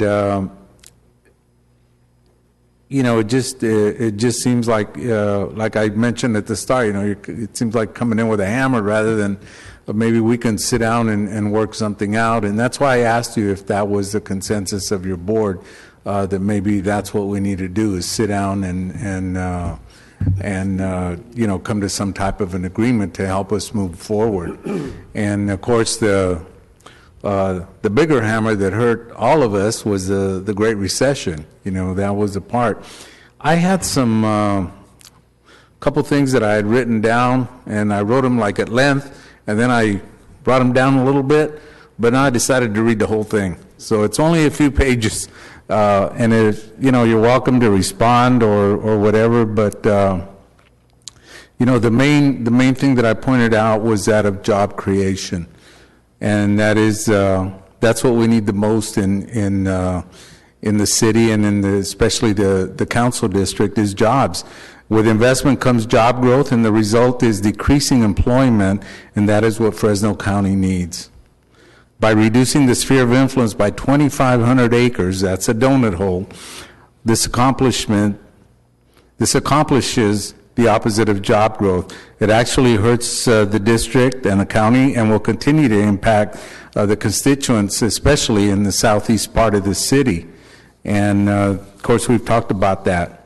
And then we talked a little bit about the lack of action, and LAFCO said that it had been 10 years with no action taken place by the city. And in the last 10 years, 5 of those have been taken away due to the recession that, again, we talked about at length. And the questions I have is, what other jurisdictions in Fresno County are going through the same type of proposed reductions, whether they're large or whether they're small? Sanger, Selma, Fireball, they're all going through the same type of proposed scrutiny at this level. Are they going through that type of scrutiny as well? And, there's a lot of pressing issues in LAFCO that they have to deal with, such as the Pinedale Water District, the Mercy Springs Water District. And, those are pretty serious issues that you've got to address as well. You've got a full plate, no question about that. And as a council member of the area, we've worked, as I mentioned earlier, for a countless number of years to make this area thrive. By doing the improvements. When we had redevelopment available to us, we used that tool on the Ventura-Kings Canyon corridor. And, we've had those hurdles, and especially the recession was the big one. And we have now the opportunity to have equity coming into this area, and it just seems like it's being taken away, that opportunity for us. And, throughout the county, there's several areas that are in critical need of private equity investment, and especially southeast areas is very, very important. And if you look at the poverty rates in the district, they're pretty significant. And if you do, the board reduces the sphere of influence, what's going to happen then? Who's going to come in and develop in the area? It's going to be that big of a hit to us. And you already have the investments already made by the Clovis Unified School District, State Center, Community College District, Fresno Unified, and then you have Sanger out there. You've got 3 school districts, plus the opportunity for State Center Community College District out there. So those are the things that are of concern in reducing any of the SEGA and helping us move forward, and really hope that you really give that some strong consideration. And I'm not here to bash you or anything. I just it's just what's going to happen. That's the reality of it. And I wanted to give you more time to respond if I was wrong on anything. All right, that was a pretty long list you had. Well, I'm not done. I left 2 pages out, but that's okay. Well, let me respond in a general way. Sure. That to perhaps your first question, council member, and that was, what other cities is LAFCO delving into? What other cities are we picking on? There's really no other city out there that has the kind of conditions in 2 places, in 2 documents with 2 respective other agencies that require a specific plan. When that specific plan was envisioned and those conditions were established, they were supported by the general plan. And the 2025 general plan showed that area in the sphere of influence, but it showed it as a white area to be developed. And then there was a process, there was several years worth of investment on the part of the city to establish the groundwork that would serve as the basis for that specific plan. And then, of course, with the recession and other actions, that specific plan focus was then shifted and incorporated into the general plan. But the specific plan conditions remained, and there was no specific plan. And at the time of this municipal service review, which has taken over 2 years to prepare to get to this point, the question was asked if the Southeast sphere of influence was predicated on development of a specific plan. And my reading of the general plan update, the 2014 general plan, put that specific plan off at an indeterminate time with other plan areas the focus of council's attention, the focus of investment and planning resources. Where is the Southeast, given we have I believe it's 8,500 acres specific plan in the Southeast? Where does that fit into the council's priorities? That is really the gist of the issue that LAFCO is asking of the city. Where does the specific plan fit? Now, with all due respect to the staff who says it's clearly written in the general plan, they see it probably because they're working on it on a regular basis, and the institutional knowledge is such that it's presumed that the specific plan in the Southeast is going to be developed. When I read the general plan update, as someone who's written general plans, it wasn't clear to me.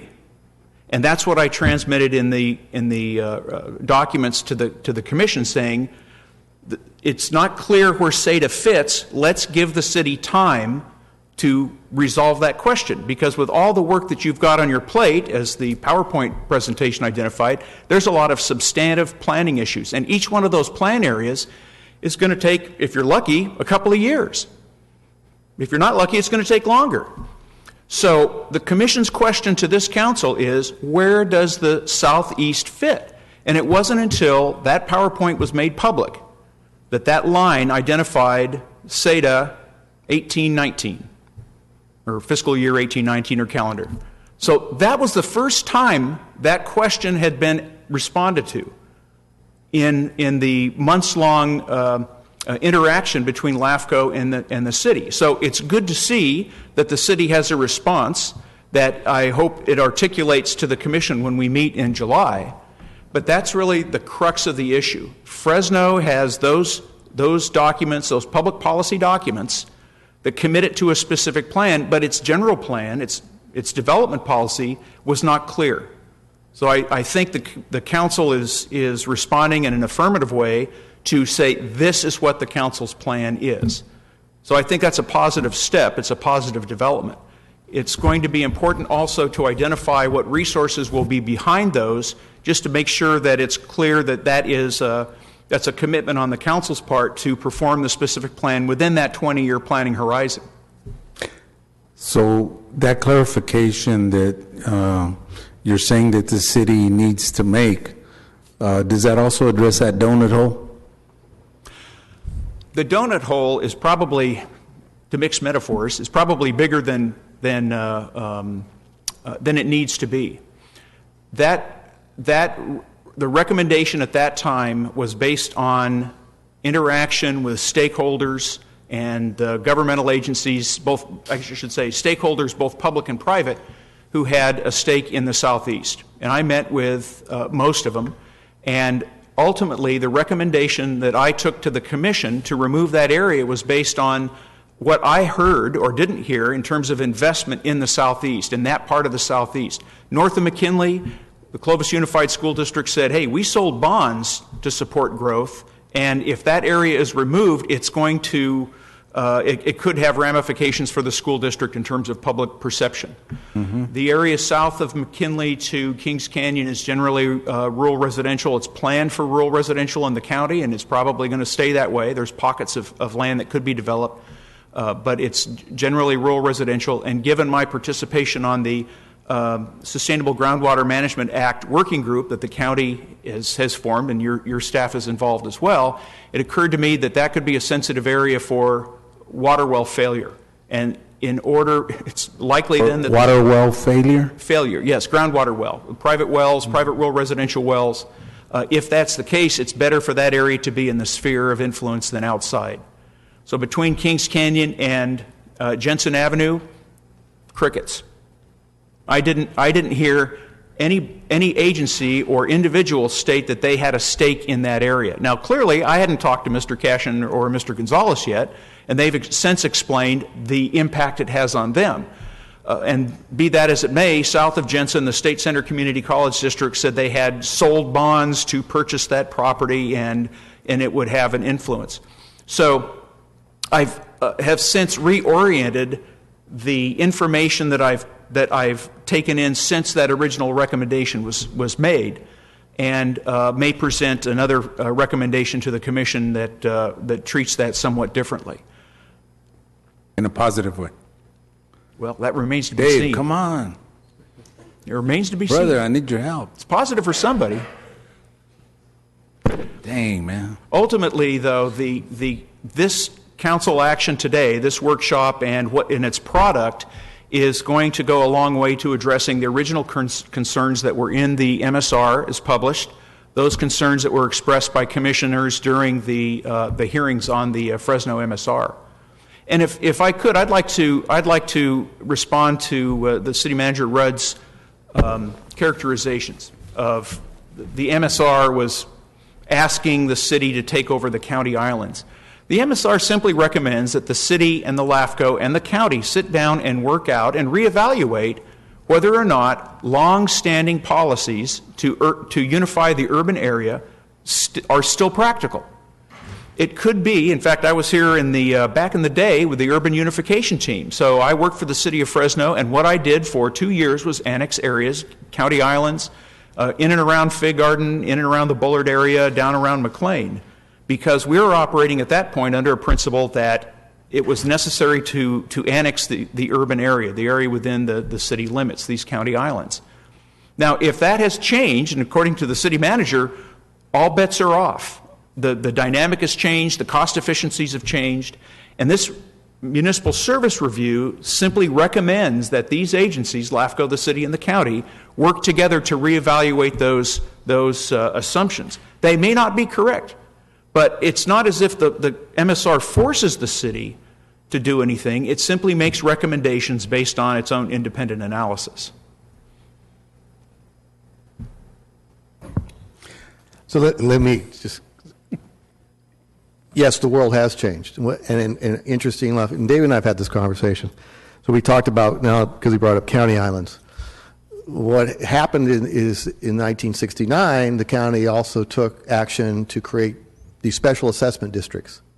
And these special assessment districts were supposed to be set up by the county to fund the infrastructure needed so that these county islands could eventually connect to the city of Fresno. And they talked about it outside the service area, inside the service area. Somewhere along the line, the county forgot about creating these districts. Now we have Prop 218 that adds a little bit more of a dynamic or a variable. And then, as a lot of you know, especially Councilmember Brand, there's been a recent discussion over the last year or so about putting in infrastructure in a county island up at Fort Washington.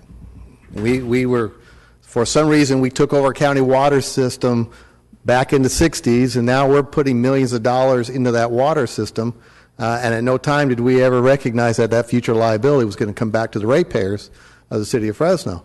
But my point is, we also propose to put in all new sewer lines to connect that county island to the city's system at no expense to the county residents, other than the connection fee going from, or the cost of putting the lateral line from their home to that line. The residents were absolutely adamant.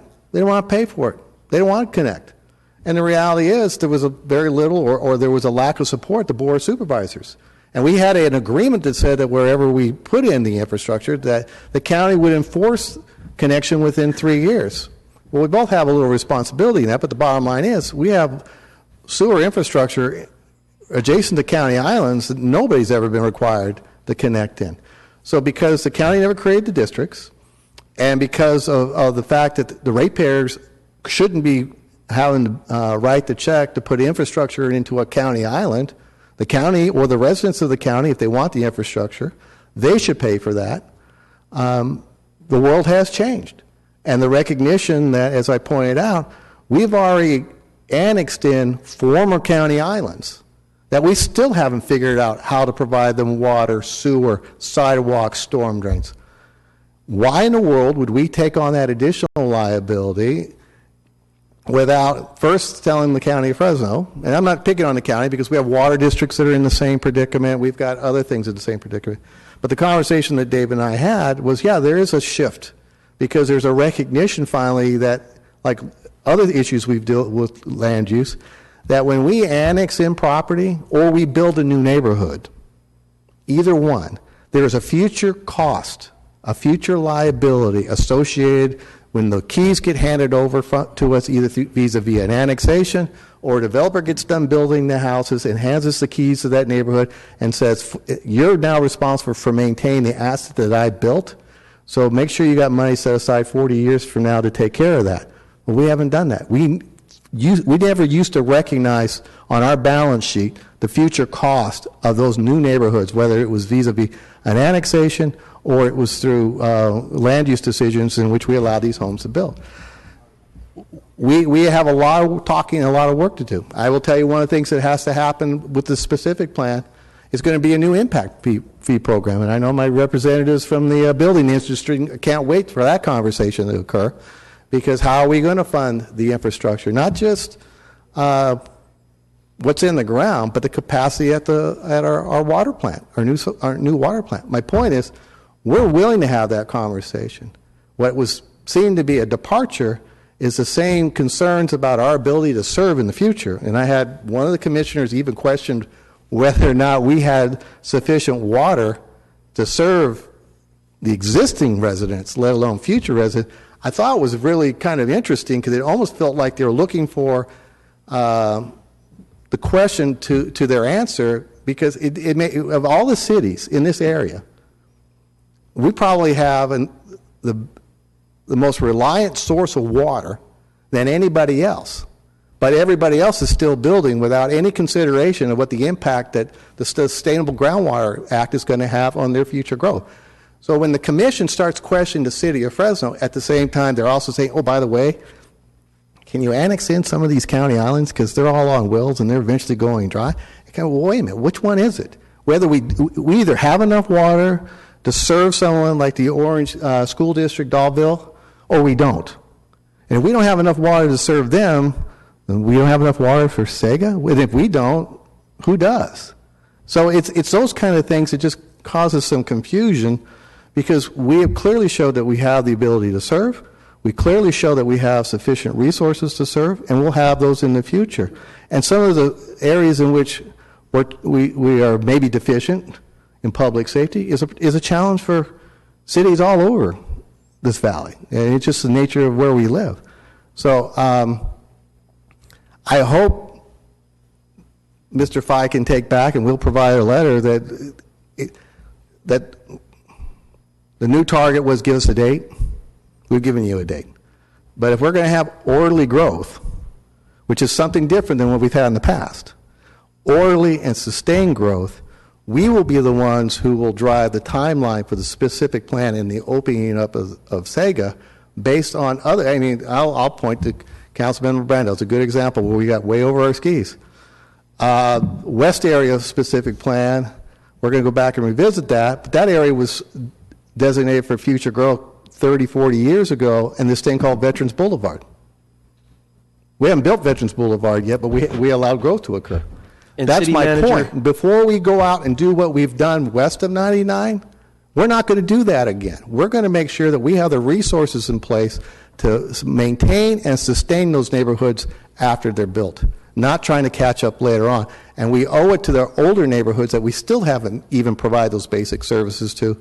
We owe it to those neighborhoods before we even go out there, but we will get the specific plan, but it'll be on our timeline, not LAFCO's, because I don't want to see this community do what it's done in the past, and that is get so far over their skis that we have residents looking at us going, there's not enough police, my sidewalks are broken, the list goes on.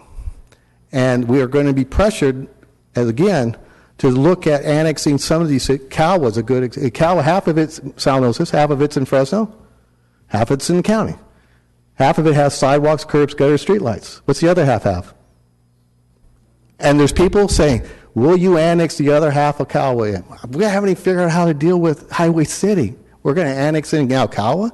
Maybe the county should help write a check, or we amend the tax sharing agreement. And Dave, if you can help me negotiate a tax sharing agreement in the next 6 or 7 months, let's go do it. Because my response to the county is that tax sharing agreement has to, at minimum, include the cost of providing infrastructure to those residents that the county has failed to provide those basic things such as sidewalks, curbs, gutters, streetlights, and storm drains to. And once we pay that off, then we'll give you a piece of it back. But until then, don't put it on us and our ratepayers or our general fund to fund that kind of investment. My turn. You were going to say something? Okay. And, you know, David, I'm focusing on Southeast Fresno because that's what I represent. And, you know, in due time, I think that I really believe that you're going to have the same types of concerns that are going to come up in Councilmember Baines' district long after we're gone, and also the growth in Northwest. So, I mean, that's all going to continue. And I'm going to read my page 3. I told you I saved a couple pages. You know, LAFCO has a statement on their PowerPoint on the purpose of LAFCO and the goal. It says logical formation and determination of local agency boundaries, promotes orderly development, and balances that development with competing state interests. Discouraging urban sprawl, preserving open space and prime agricultural lands, and efficiently extending government services.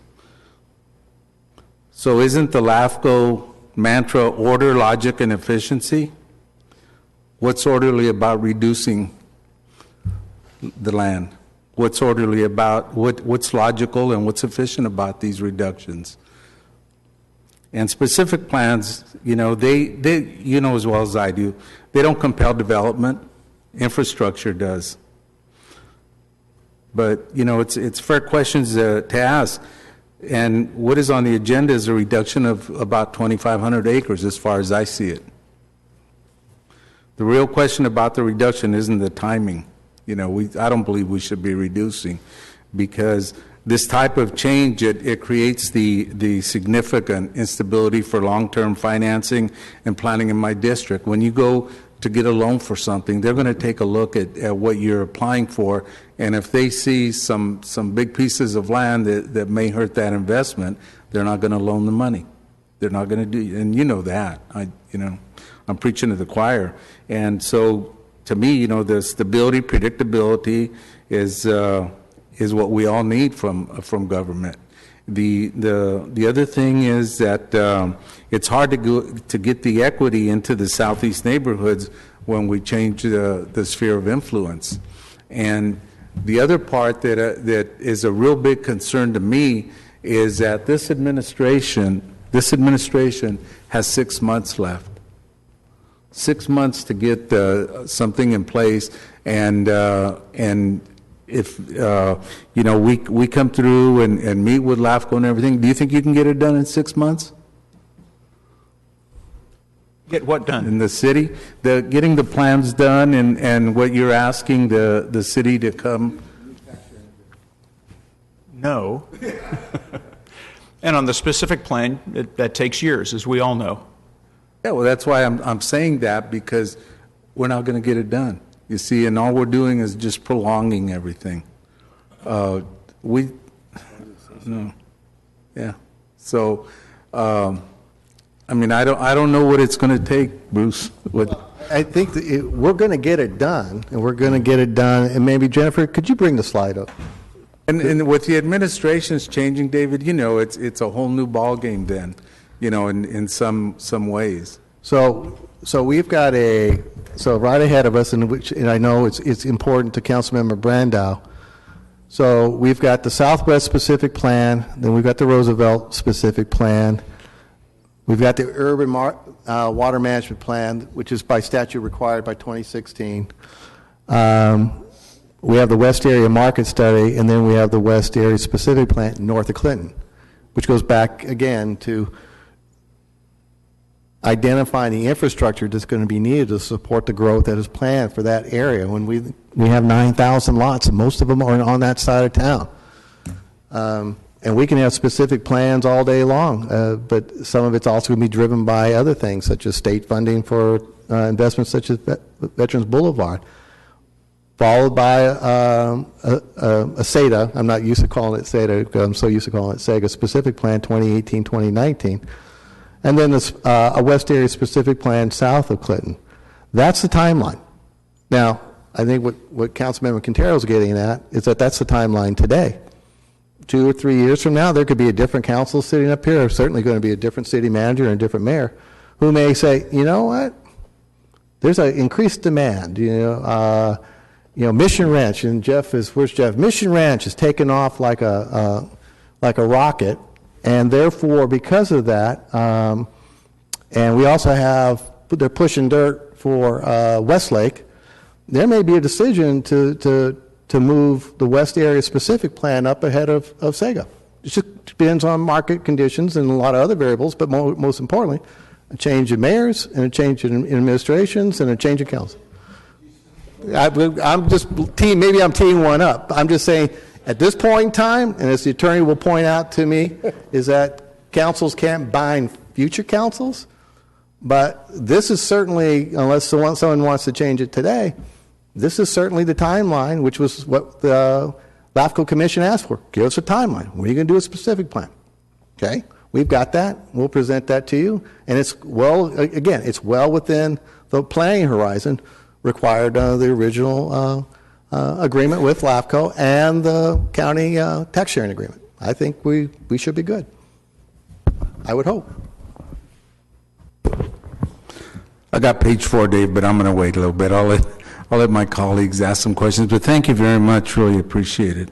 Lightning. Thank you, City Manager. Okay. Some questions later. Next up is Member Brandau. Right on. Thank you, Council President. Hi, David. Howdy. A couple years ago, when I was the council president my second year, I didn't know a thing about LAFCO. You came and held a meeting with me. I still appreciate it to this day. I think I got a little bit of what LAFCO is all about from that meeting. Subsequent to that, we had a meeting about SEDA, in regards to, I had an idea about creating a green belt for some farmland mitigation, which council's helped me with in the past. But I do want to revisit LAFCO for just a second. What is the current, who are the current commissioners of LAFCO? Fresno LAFCO is composed of 5 members. We have 2 members selected from the Board of Supervisors, Supervisor Perea and Supervisor Pacheco. We have 2 members selected by the City Selection Committee. We've got Mayor Silva from Mendota and Mayor Pro Tem Parra from Fowler. And those 2 groups, the county group and the city group, then appoint a public member, and that's Mario Santoyo. So we have 5 members, no special district representation. About half of the LAFCOs in the state also include special districts, but not here. On a side note, how do we get a City of Fresno representative on LAFCO? Well, there's a couple of ways. One is play nice during the city selection time and maybe get appointed by the City Selection Committee. I think I've answered your question before. I think just about every time I meet council or senior staff, they ask the same question, and play nice, forget that. We need to go to special legislation. So David, point of clarification. Who is the City Selection Committee? City Selection Committee is essentially the COG Policy Board, and when they convene as a City Selection Committee, then the supervisorial representative excuses themselves. So it's the city representatives. And that smile on your face tells me that there's a punchline, I'm sure, waiting for me. We've played nice, and I can tell you that there's no way the small cities are ever going to allow the City of Fresno to have a seat in LAFCO. It's just not going to happen. No matter what happens, it's just, Councilmember Olivier just was at a LAFCO meeting last week. I've been at, not LAFCO, COG meetings. I've been at COG meetings for probably 15, 20 years, and I can tell you the dynamics there is no way they're ever going to allow a City of Fresno representative to sit on the LAFCO board. We are the 800-pound gorilla, and they're not going to allow that to happen. Well, which is ironic because the Fresno Mayor Sellen was a charter member of the Fresno LAFCO when it was first started. There was a City of Fresno representative on LAFCO into the 90s. So I can't say, I would advise you to never say never, because it had happened. Something changed in the mid-90s. The chemistry changed. But it is possible. However, the other way is to get special legislation. There's a handful of counties that have special legislation, so certain cities are identified as permanent members of the commission. Okay. And we would have to turn to our state representatives to help us with that. Is that correct? Correct. Okay. All right. Well, that was just a side note, but thank you for that. So this concept of removing 2,500 acres from SEDA, was that voted unanimously by your membership? It was not acted on. Well, it was not. It has not been acted on yet. That's correct. It's just being brought forward to you as the executive to. It was my recommendation to the commission at that time, based on information I had that I had gathered, and since that time, there may be an alternate recommendation, either in addition to that one or a replacement. But there was an ad hoc committee formed of the commission. It was Supervisor Perea and Mr. Santoyo who, along with staff, analyzed the information and came up with that recommendation. So Supervisor Perea and Commissioner Santoyo, they were on a subcommittee, essentially, and came up with this idea and then bounced it off of you as the executive. Is that right? And we basically developed it in tandem. Okay, but you haven't taken it back to the board for approval. You came here first. It was on the agenda for action, but Yes. the commission continued the item pending couple times, this, right? pending this council's Well, action. thank you for that, and thank you for at least giving us a chance to have this meeting first. But back to a couple of things that my colleague Sal Quintero had talked about, and he brought up the city manager. And Bruce, you talked about west of 99. You having an afternoon snack over there? Yeah, fantastic. So I'll keep chewing on that, and I'll word this question. So west of 99, the city manager just brought that up, and we have added the West Area Specific Plan that impacts 3 different council districts. So we're all very interested in that plan. And one of the problems that we have in that plan is that the county has done a whole different style of development than the city ever would have. And so now it's very difficult to go back and retrofit a well-managed growth pattern for that area of town, because we've got 2.5-acre lots and a 5-acre lot over there that's grandfathered in, and it's very difficult to go, for developers or for the city, to do a very well-managed outlay of a specific plan. But we're going to pull it off with the land we have available, and we're going to work with the problems that are created from that hodgepodge style of development. Now, I would never recommend in a million years allowing that to happen in SEDA, to have the county just kind of do their thing out there when we all know darn well eventually that land's going to be, it might be 5 years, it might be 10, or it might be 15 or more, I'm not sure, but eventually that land, we're going to want it in the city of Fresno. And even though I know it's been, quote, and I use other people's quotes, set on the back burner, I understand that. It's been moved in relation to these other plans a little bit, but in no way do I think we need to give back 2,500 acres to allow any opportunity for a hodgepodge style development that would really hinder a managed growth pattern that we want whatever time that comes in the future. And so, and I'm living it in Northwest Fresno, west of 99. I live that. I hear from the constituents, and now that we've actually put a West Area Specific Plan on the table, Jennifer and I, about maybe 6 months ago, started talking to a guy that wanted to develop land out there, and we're already noticing the hardships of him having to work around this hodgepodge deal. So my comments to my colleagues are, I don't think we should surrender this land for that purpose, because I think that that's a danger that could happen. I'm not saying, please don't anybody infer that I don't think the county knows what they're doing, but I've just seen it, it just kind of happens by osmosis. So I wouldn't want that to happen in Sega. So I did send a letter of opposition to the city of Fresno surrendering that land. I believe the city manager, you did a letter, is that correct? Okay. I don't remember all of the letters. I can't remember my colleagues. I know Councilman Quintero has. So I'm going to wait and see. But I think, David, that as you leave today, I think you'll kind of see the consensus of council that I don't think we want to surrender that land. Now, I will say you make great points about the MSR and the rules that govern the conditions of having a specific plan. You make a great point there.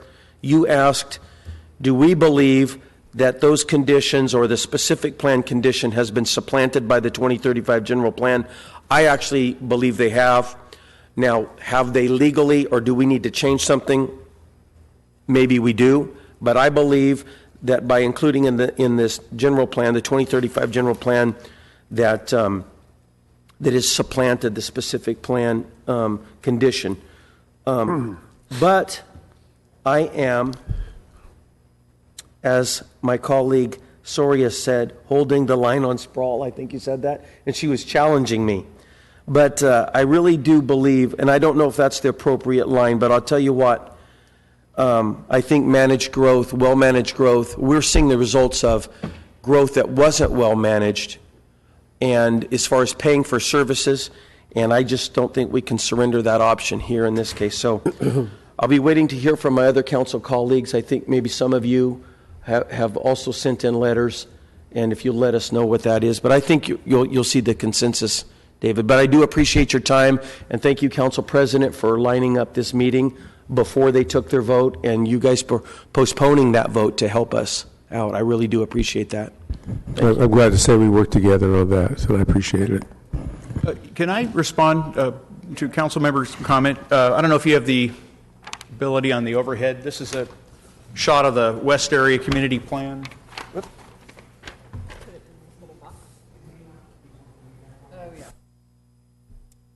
Well, if you're like me, you see this with your eyes closed in the middle of the night. So, but in any event, I understand at a very operational level the impact of past land use practices west of 99. And this is a map or a diagram from the county's 2000 general plan.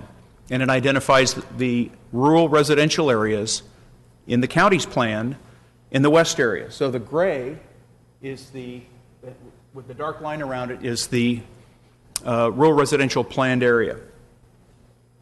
The green, or the coming off as a different color there, but the darker color is essentially the city limit at the time that this map was produced in 2000. So there's been some changes there. And the specter of this replicating itself elsewhere, I think, is shared by LAFCO as well as the city. This was, looking back, this was not optimal growth. And it is constrained further development, because if somebody comes in here, wants to take a 5-acre parcel or 2-acre parcel and subdivide it, they have the opportunity of working with all their rural residential neighbors to get them to annex, because you can't create an island. And so it's almost like we've got these pawns on a chessboard keeping the city from moving forward, and those pawns were put there by past land use practices. One of the recommendations of the Municipal Service Review, staff's recommendation to the LAFCO, is to ask the county to amend its general plan to identify those areas within cities' spheres of influence and amend their land use plan so it matches the city's land use plan. So somebody owning property there would have to develop according to the city's plan. When the commission establishes the sphere, that's public policy that says this is where that agency will grow.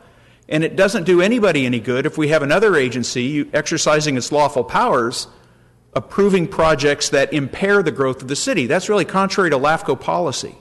So I hope that's a recommendation that this council considers in terms of what we're trying to do is create a more even playing field. And I think Mr. Rudd's comments about how the things used to be and decisions were made, and they, 40, 50, 30 years later, there's a financial impact to who's got the city at that time. That's correct. And that is something that at a multi-agency level really needs to be addressed. Now, LAFCO only adjusts boundaries. LAFCO has no land use authority. So when we look at the city limit and the city is asking for an annexation, we look at the facts, and as you can see, LAFCO is complicit with that boundary. That's not just the city's boundary, that's the boundary that was approved by the commission. Now, I'd like to use this as an analog for the Southeast, because something else that's in staff's recommendation, this came up after the MSR went to press. Imagine it was about a year ago that the Bonadelli project came through, and the city manager said, well, it was sort of approved under the previous regime, and there are commitments made. It's my understanding of the Memorandum of Understanding that Mr. Bonadelli did not need to come and get the City Council's permission because he was a property owner petition. He wasn't an agency application to LAFCO. The MOU and the MOU and the LAFCO resolution are both silent on property owner petitions. There's a big requirement for the specific plan, master planning, water plan, et cetera, but that's all for city applications. And Mr. Bonadelli came through and said, I'm going to be a property owner petition. Technically, he was not even encompassed by those resolutions. He and any other developer could come to LAFCO tomorrow with their own property owner petition for land in Sega. That is a concern of mine, and I have asked the LAFCO as one of many recommendations that it take a position that it considers the restriction, the specific plan condition applies to property owner petitions as well, because it's possible, I'm not saying it's likely because there's other things that need to be done, but it's possible that the commission could start receiving applications from property owners in Sega for annexation consistent with the general plan and compliant with all the codes, but ultimately creating another piecemeal area. And I think that's a real serious concern as far as I see it. Piecemeal approach has been damaging in the past, and you don't want to see it continue in the future either. I would recommend no to the commission for piecemeal development. And Right. I think Councilmember Quintero's observation about what is orderly growth, well, that changes. It's based on the applicant. It's based on the composition of the commission. But what I believe your city manager is expressing is that he inherited dozens of problems related to growth that has turned out to be less than orderly. Right. And this city, as the 800-pound gorilla, or as it was once termed, the 800-pound canary in the coal mine, it's 800 pounds one way or the other. This city is at the forefront because it's got the greatest surface area. And you've got, the surface area here is almost biological in nature. And that means that all the property owners, whether they want to develop or don't, whether they want to annex or don't want to annex, are affected by those decisions that were made in the past. And I think it's incumbent upon all of us as electeds and staff to consider the past issues that have risen and have an impact for today so that staff can make recommendations and the electeds can take responsibility for the action and the approval to address those problems. So right now, and what did you call it, if a private, what did you say when Mr. Bonadelli could have come to you, not as an agency, but what was the other? Right. There's two ways to make an application to LAFCO. One is that the agency adopts a resolution making an application, which is, I believe, is your preferred method. And the other is a property owner petition. Property owner petition. So they don't need to ask the city's blessing for the application. For the application. However, if somebody is to do that in SEDA right now, they could come to LAFCO with that proposition, but they would still be under the requirements of the City of Fresno 2035 general plan, wouldn't they? That's correct. Okay. But if we gave that land up in those 2,500 acres, that would not be the case, right? And I think what you just said when you responded to me was the county and the city don't have an exact overlay, and you would like to see the county adopt, or at least the two entities come together in an area and make sure that they're not working against each other. That's staff's recommendation to the commission, yes. The latter. To the commission, okay. And I can't remember if the county's working on their on their general plan currently, or if they have already approved their general plan. I can't remember. No, still working on it. They're still working on it, right. And as a matter of fact, that kind of reconciliation was the practice for many years, up until 70s or 80s. When a city would adopt a general plan, the county would change its community plans. And that practice has fallen by the wayside. Well, you know, in your question allowed me to recapture another thought, so I'm just going to go with it. Councilman Quintero's district and the wonderful project that is taking place there from the Cashin Company, putting in South Fresno a River Park style development. It's nothing less than fantastic. And I don't think we can jeopardize the magnitude of that development and the impact that will be on South Fresno. And even somebody that represents North Fresno that makes it down to South Fresno a couple times a month, I still think that that's a very valuable asset to our community. And at this point, I just don't think we can jeopardize that land use and those issues. So thank you once again, Mr. Fye. Thank you, Council President. Thank you. Councilmember Brand, it's your opportunity. Thank you. You know, listening to this whole conversation and being out here for almost 8 years, I can see the broader problem of political transitions. So you have term limits on the city council and the mayor, so you're getting every 4 to 8 years different mayors, different councils. You don't really see it too much on the Board of Supervisors where there's no term limits, or Clovis either. So I think part of this issue is we talked about West area, Sega. It's just been, you know, if you had the same administration for 16 years or 20 years, you probably wouldn't see these kind of problems. But that, unfortunately, is reality that we have to face.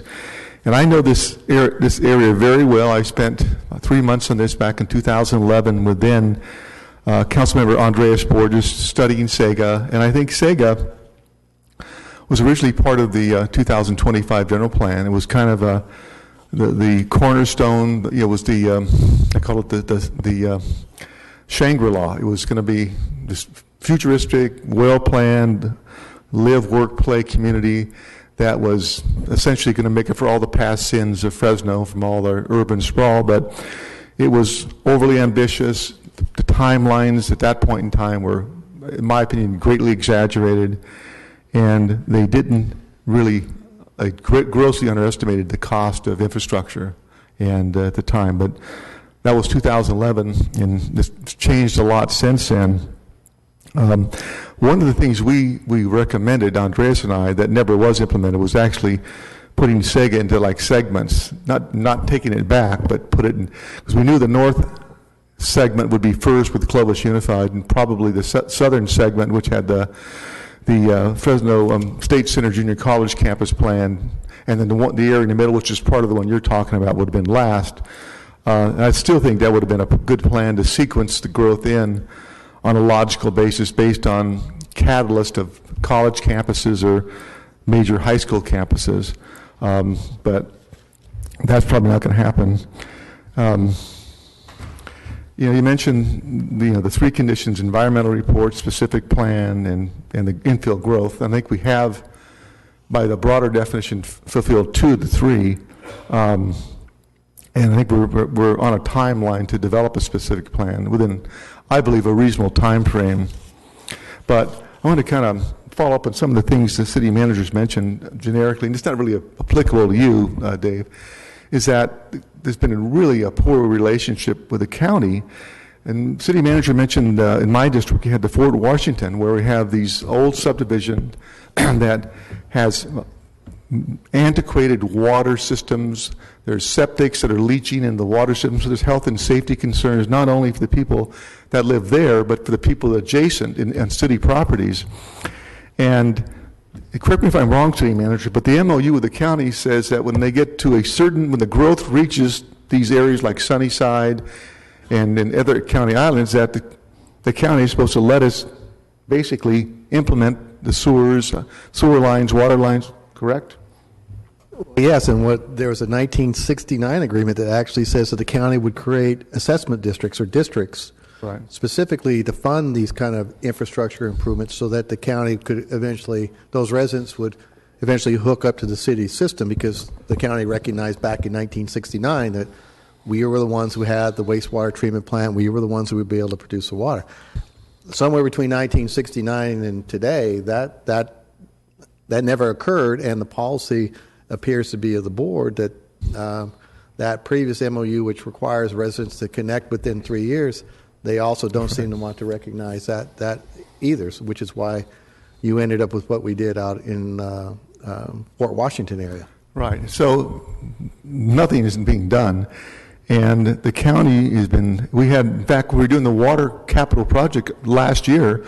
They called the city manager to the county board of supervisors on discussing this whole thing about the connection on the sewer lines, and somehow implying that the city was not doing its job, and the city has always been willing to offer, the connections and put all the rest of the infrastructure in. So there's been a broken relationship going back years that I hope in the future can be mended, and that's just on a smaller basis. Now we're looking at a much bigger one. In fact, the county, correct me if I'm wrong, does not even have a growth impact fee that they employ. So I don't know how they're going to pay for future infrastructure cost and related items. And I will agree with the city manager too that there's never been, at least in the past, the question or concern, how do you pay off for future growth? I think the new CFD models we have now do it for the most part address how future growth is paid for, but what really we have here is just political undercurrents everywhere. And that's, I know this was written as a policy document, but you can't take away the politics out of it by any means. You can't underestimate the gravity of what we're doing here, because there's really millions of dollars invested by people based on city policy and city future growth that you can't simply toss aside, 10 years later and say, well, we don't want to do it. So I firmly support the city's position that this land stay within the city's sphere of influence.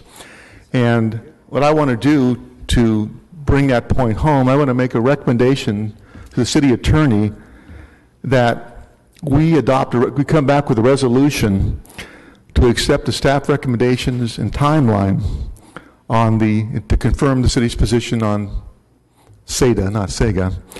Furthermore, to solve a bigger issue that I can't imagine how this would go on for so many years, but like you mentioned, it's about 30 years since the last time a City of Fresno person has been on a LAFCO board, or 25 years, that a city that has half the population of Fresno County has no representation on this board. That City of Clovis, with a population of over 100,000, has no representation on a board, and you've got somebody from Fireball or Tranquility or whatever. It makes no sense at all.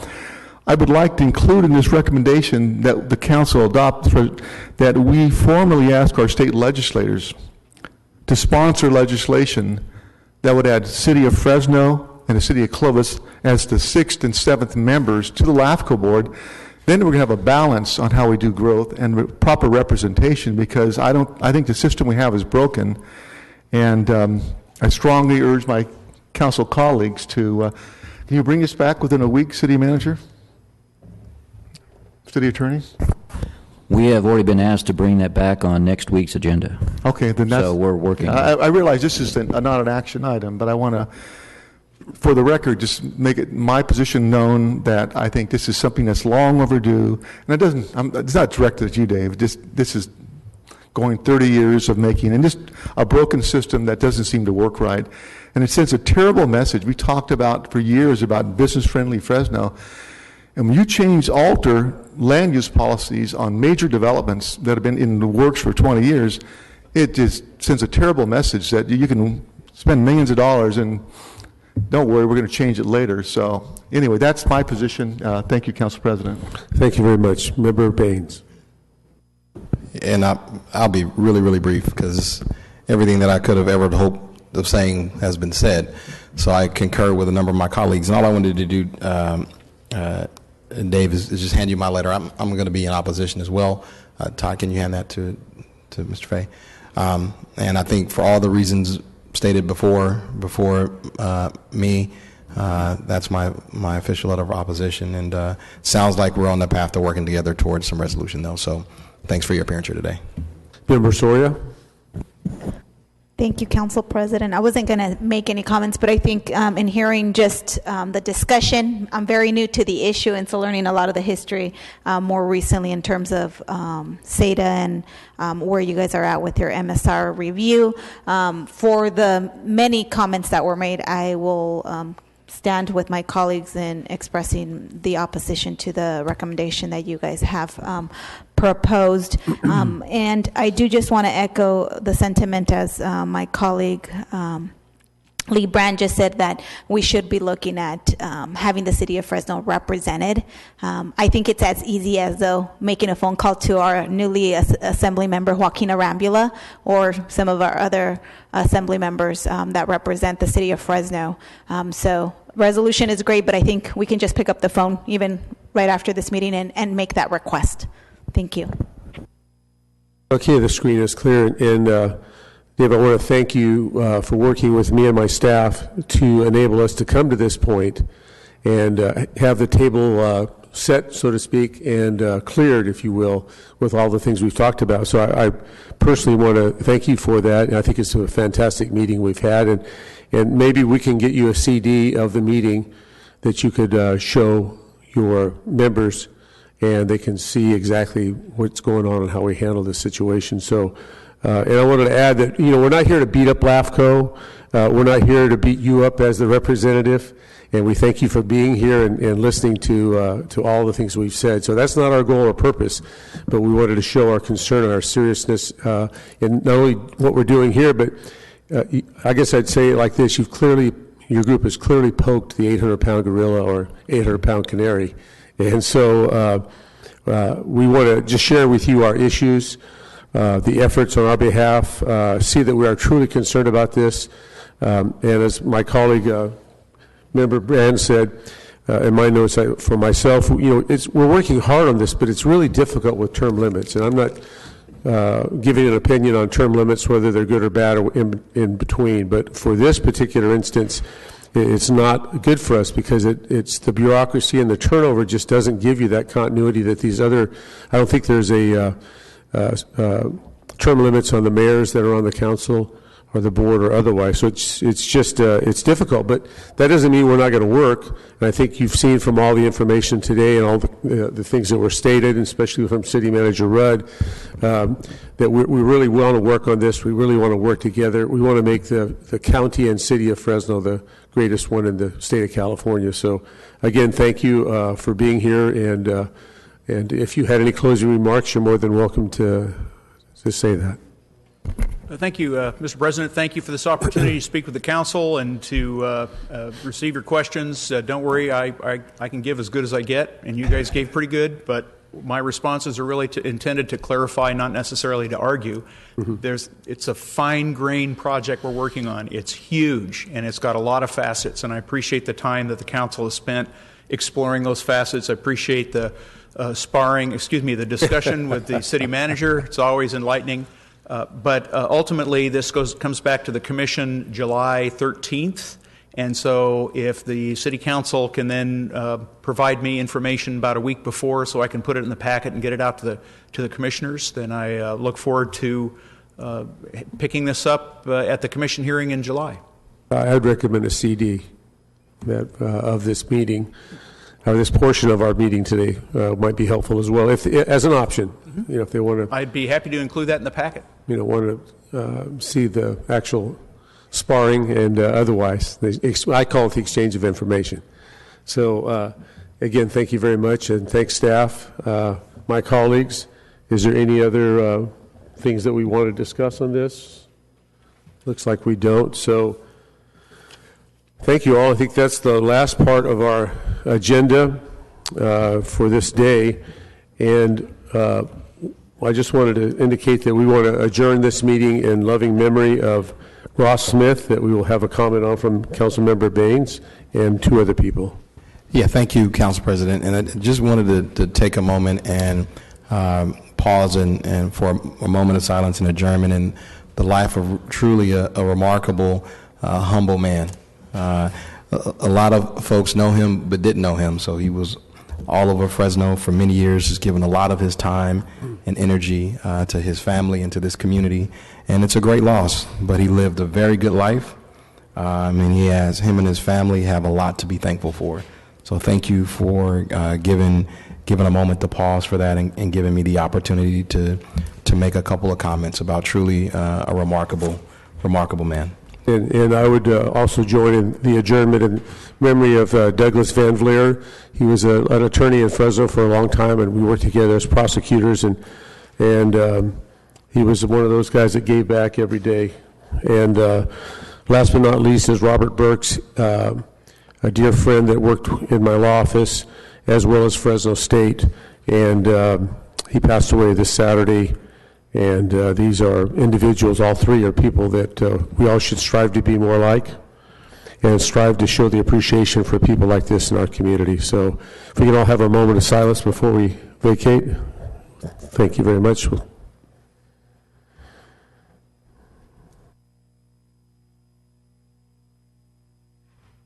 Thank you. Meeting is adjourned.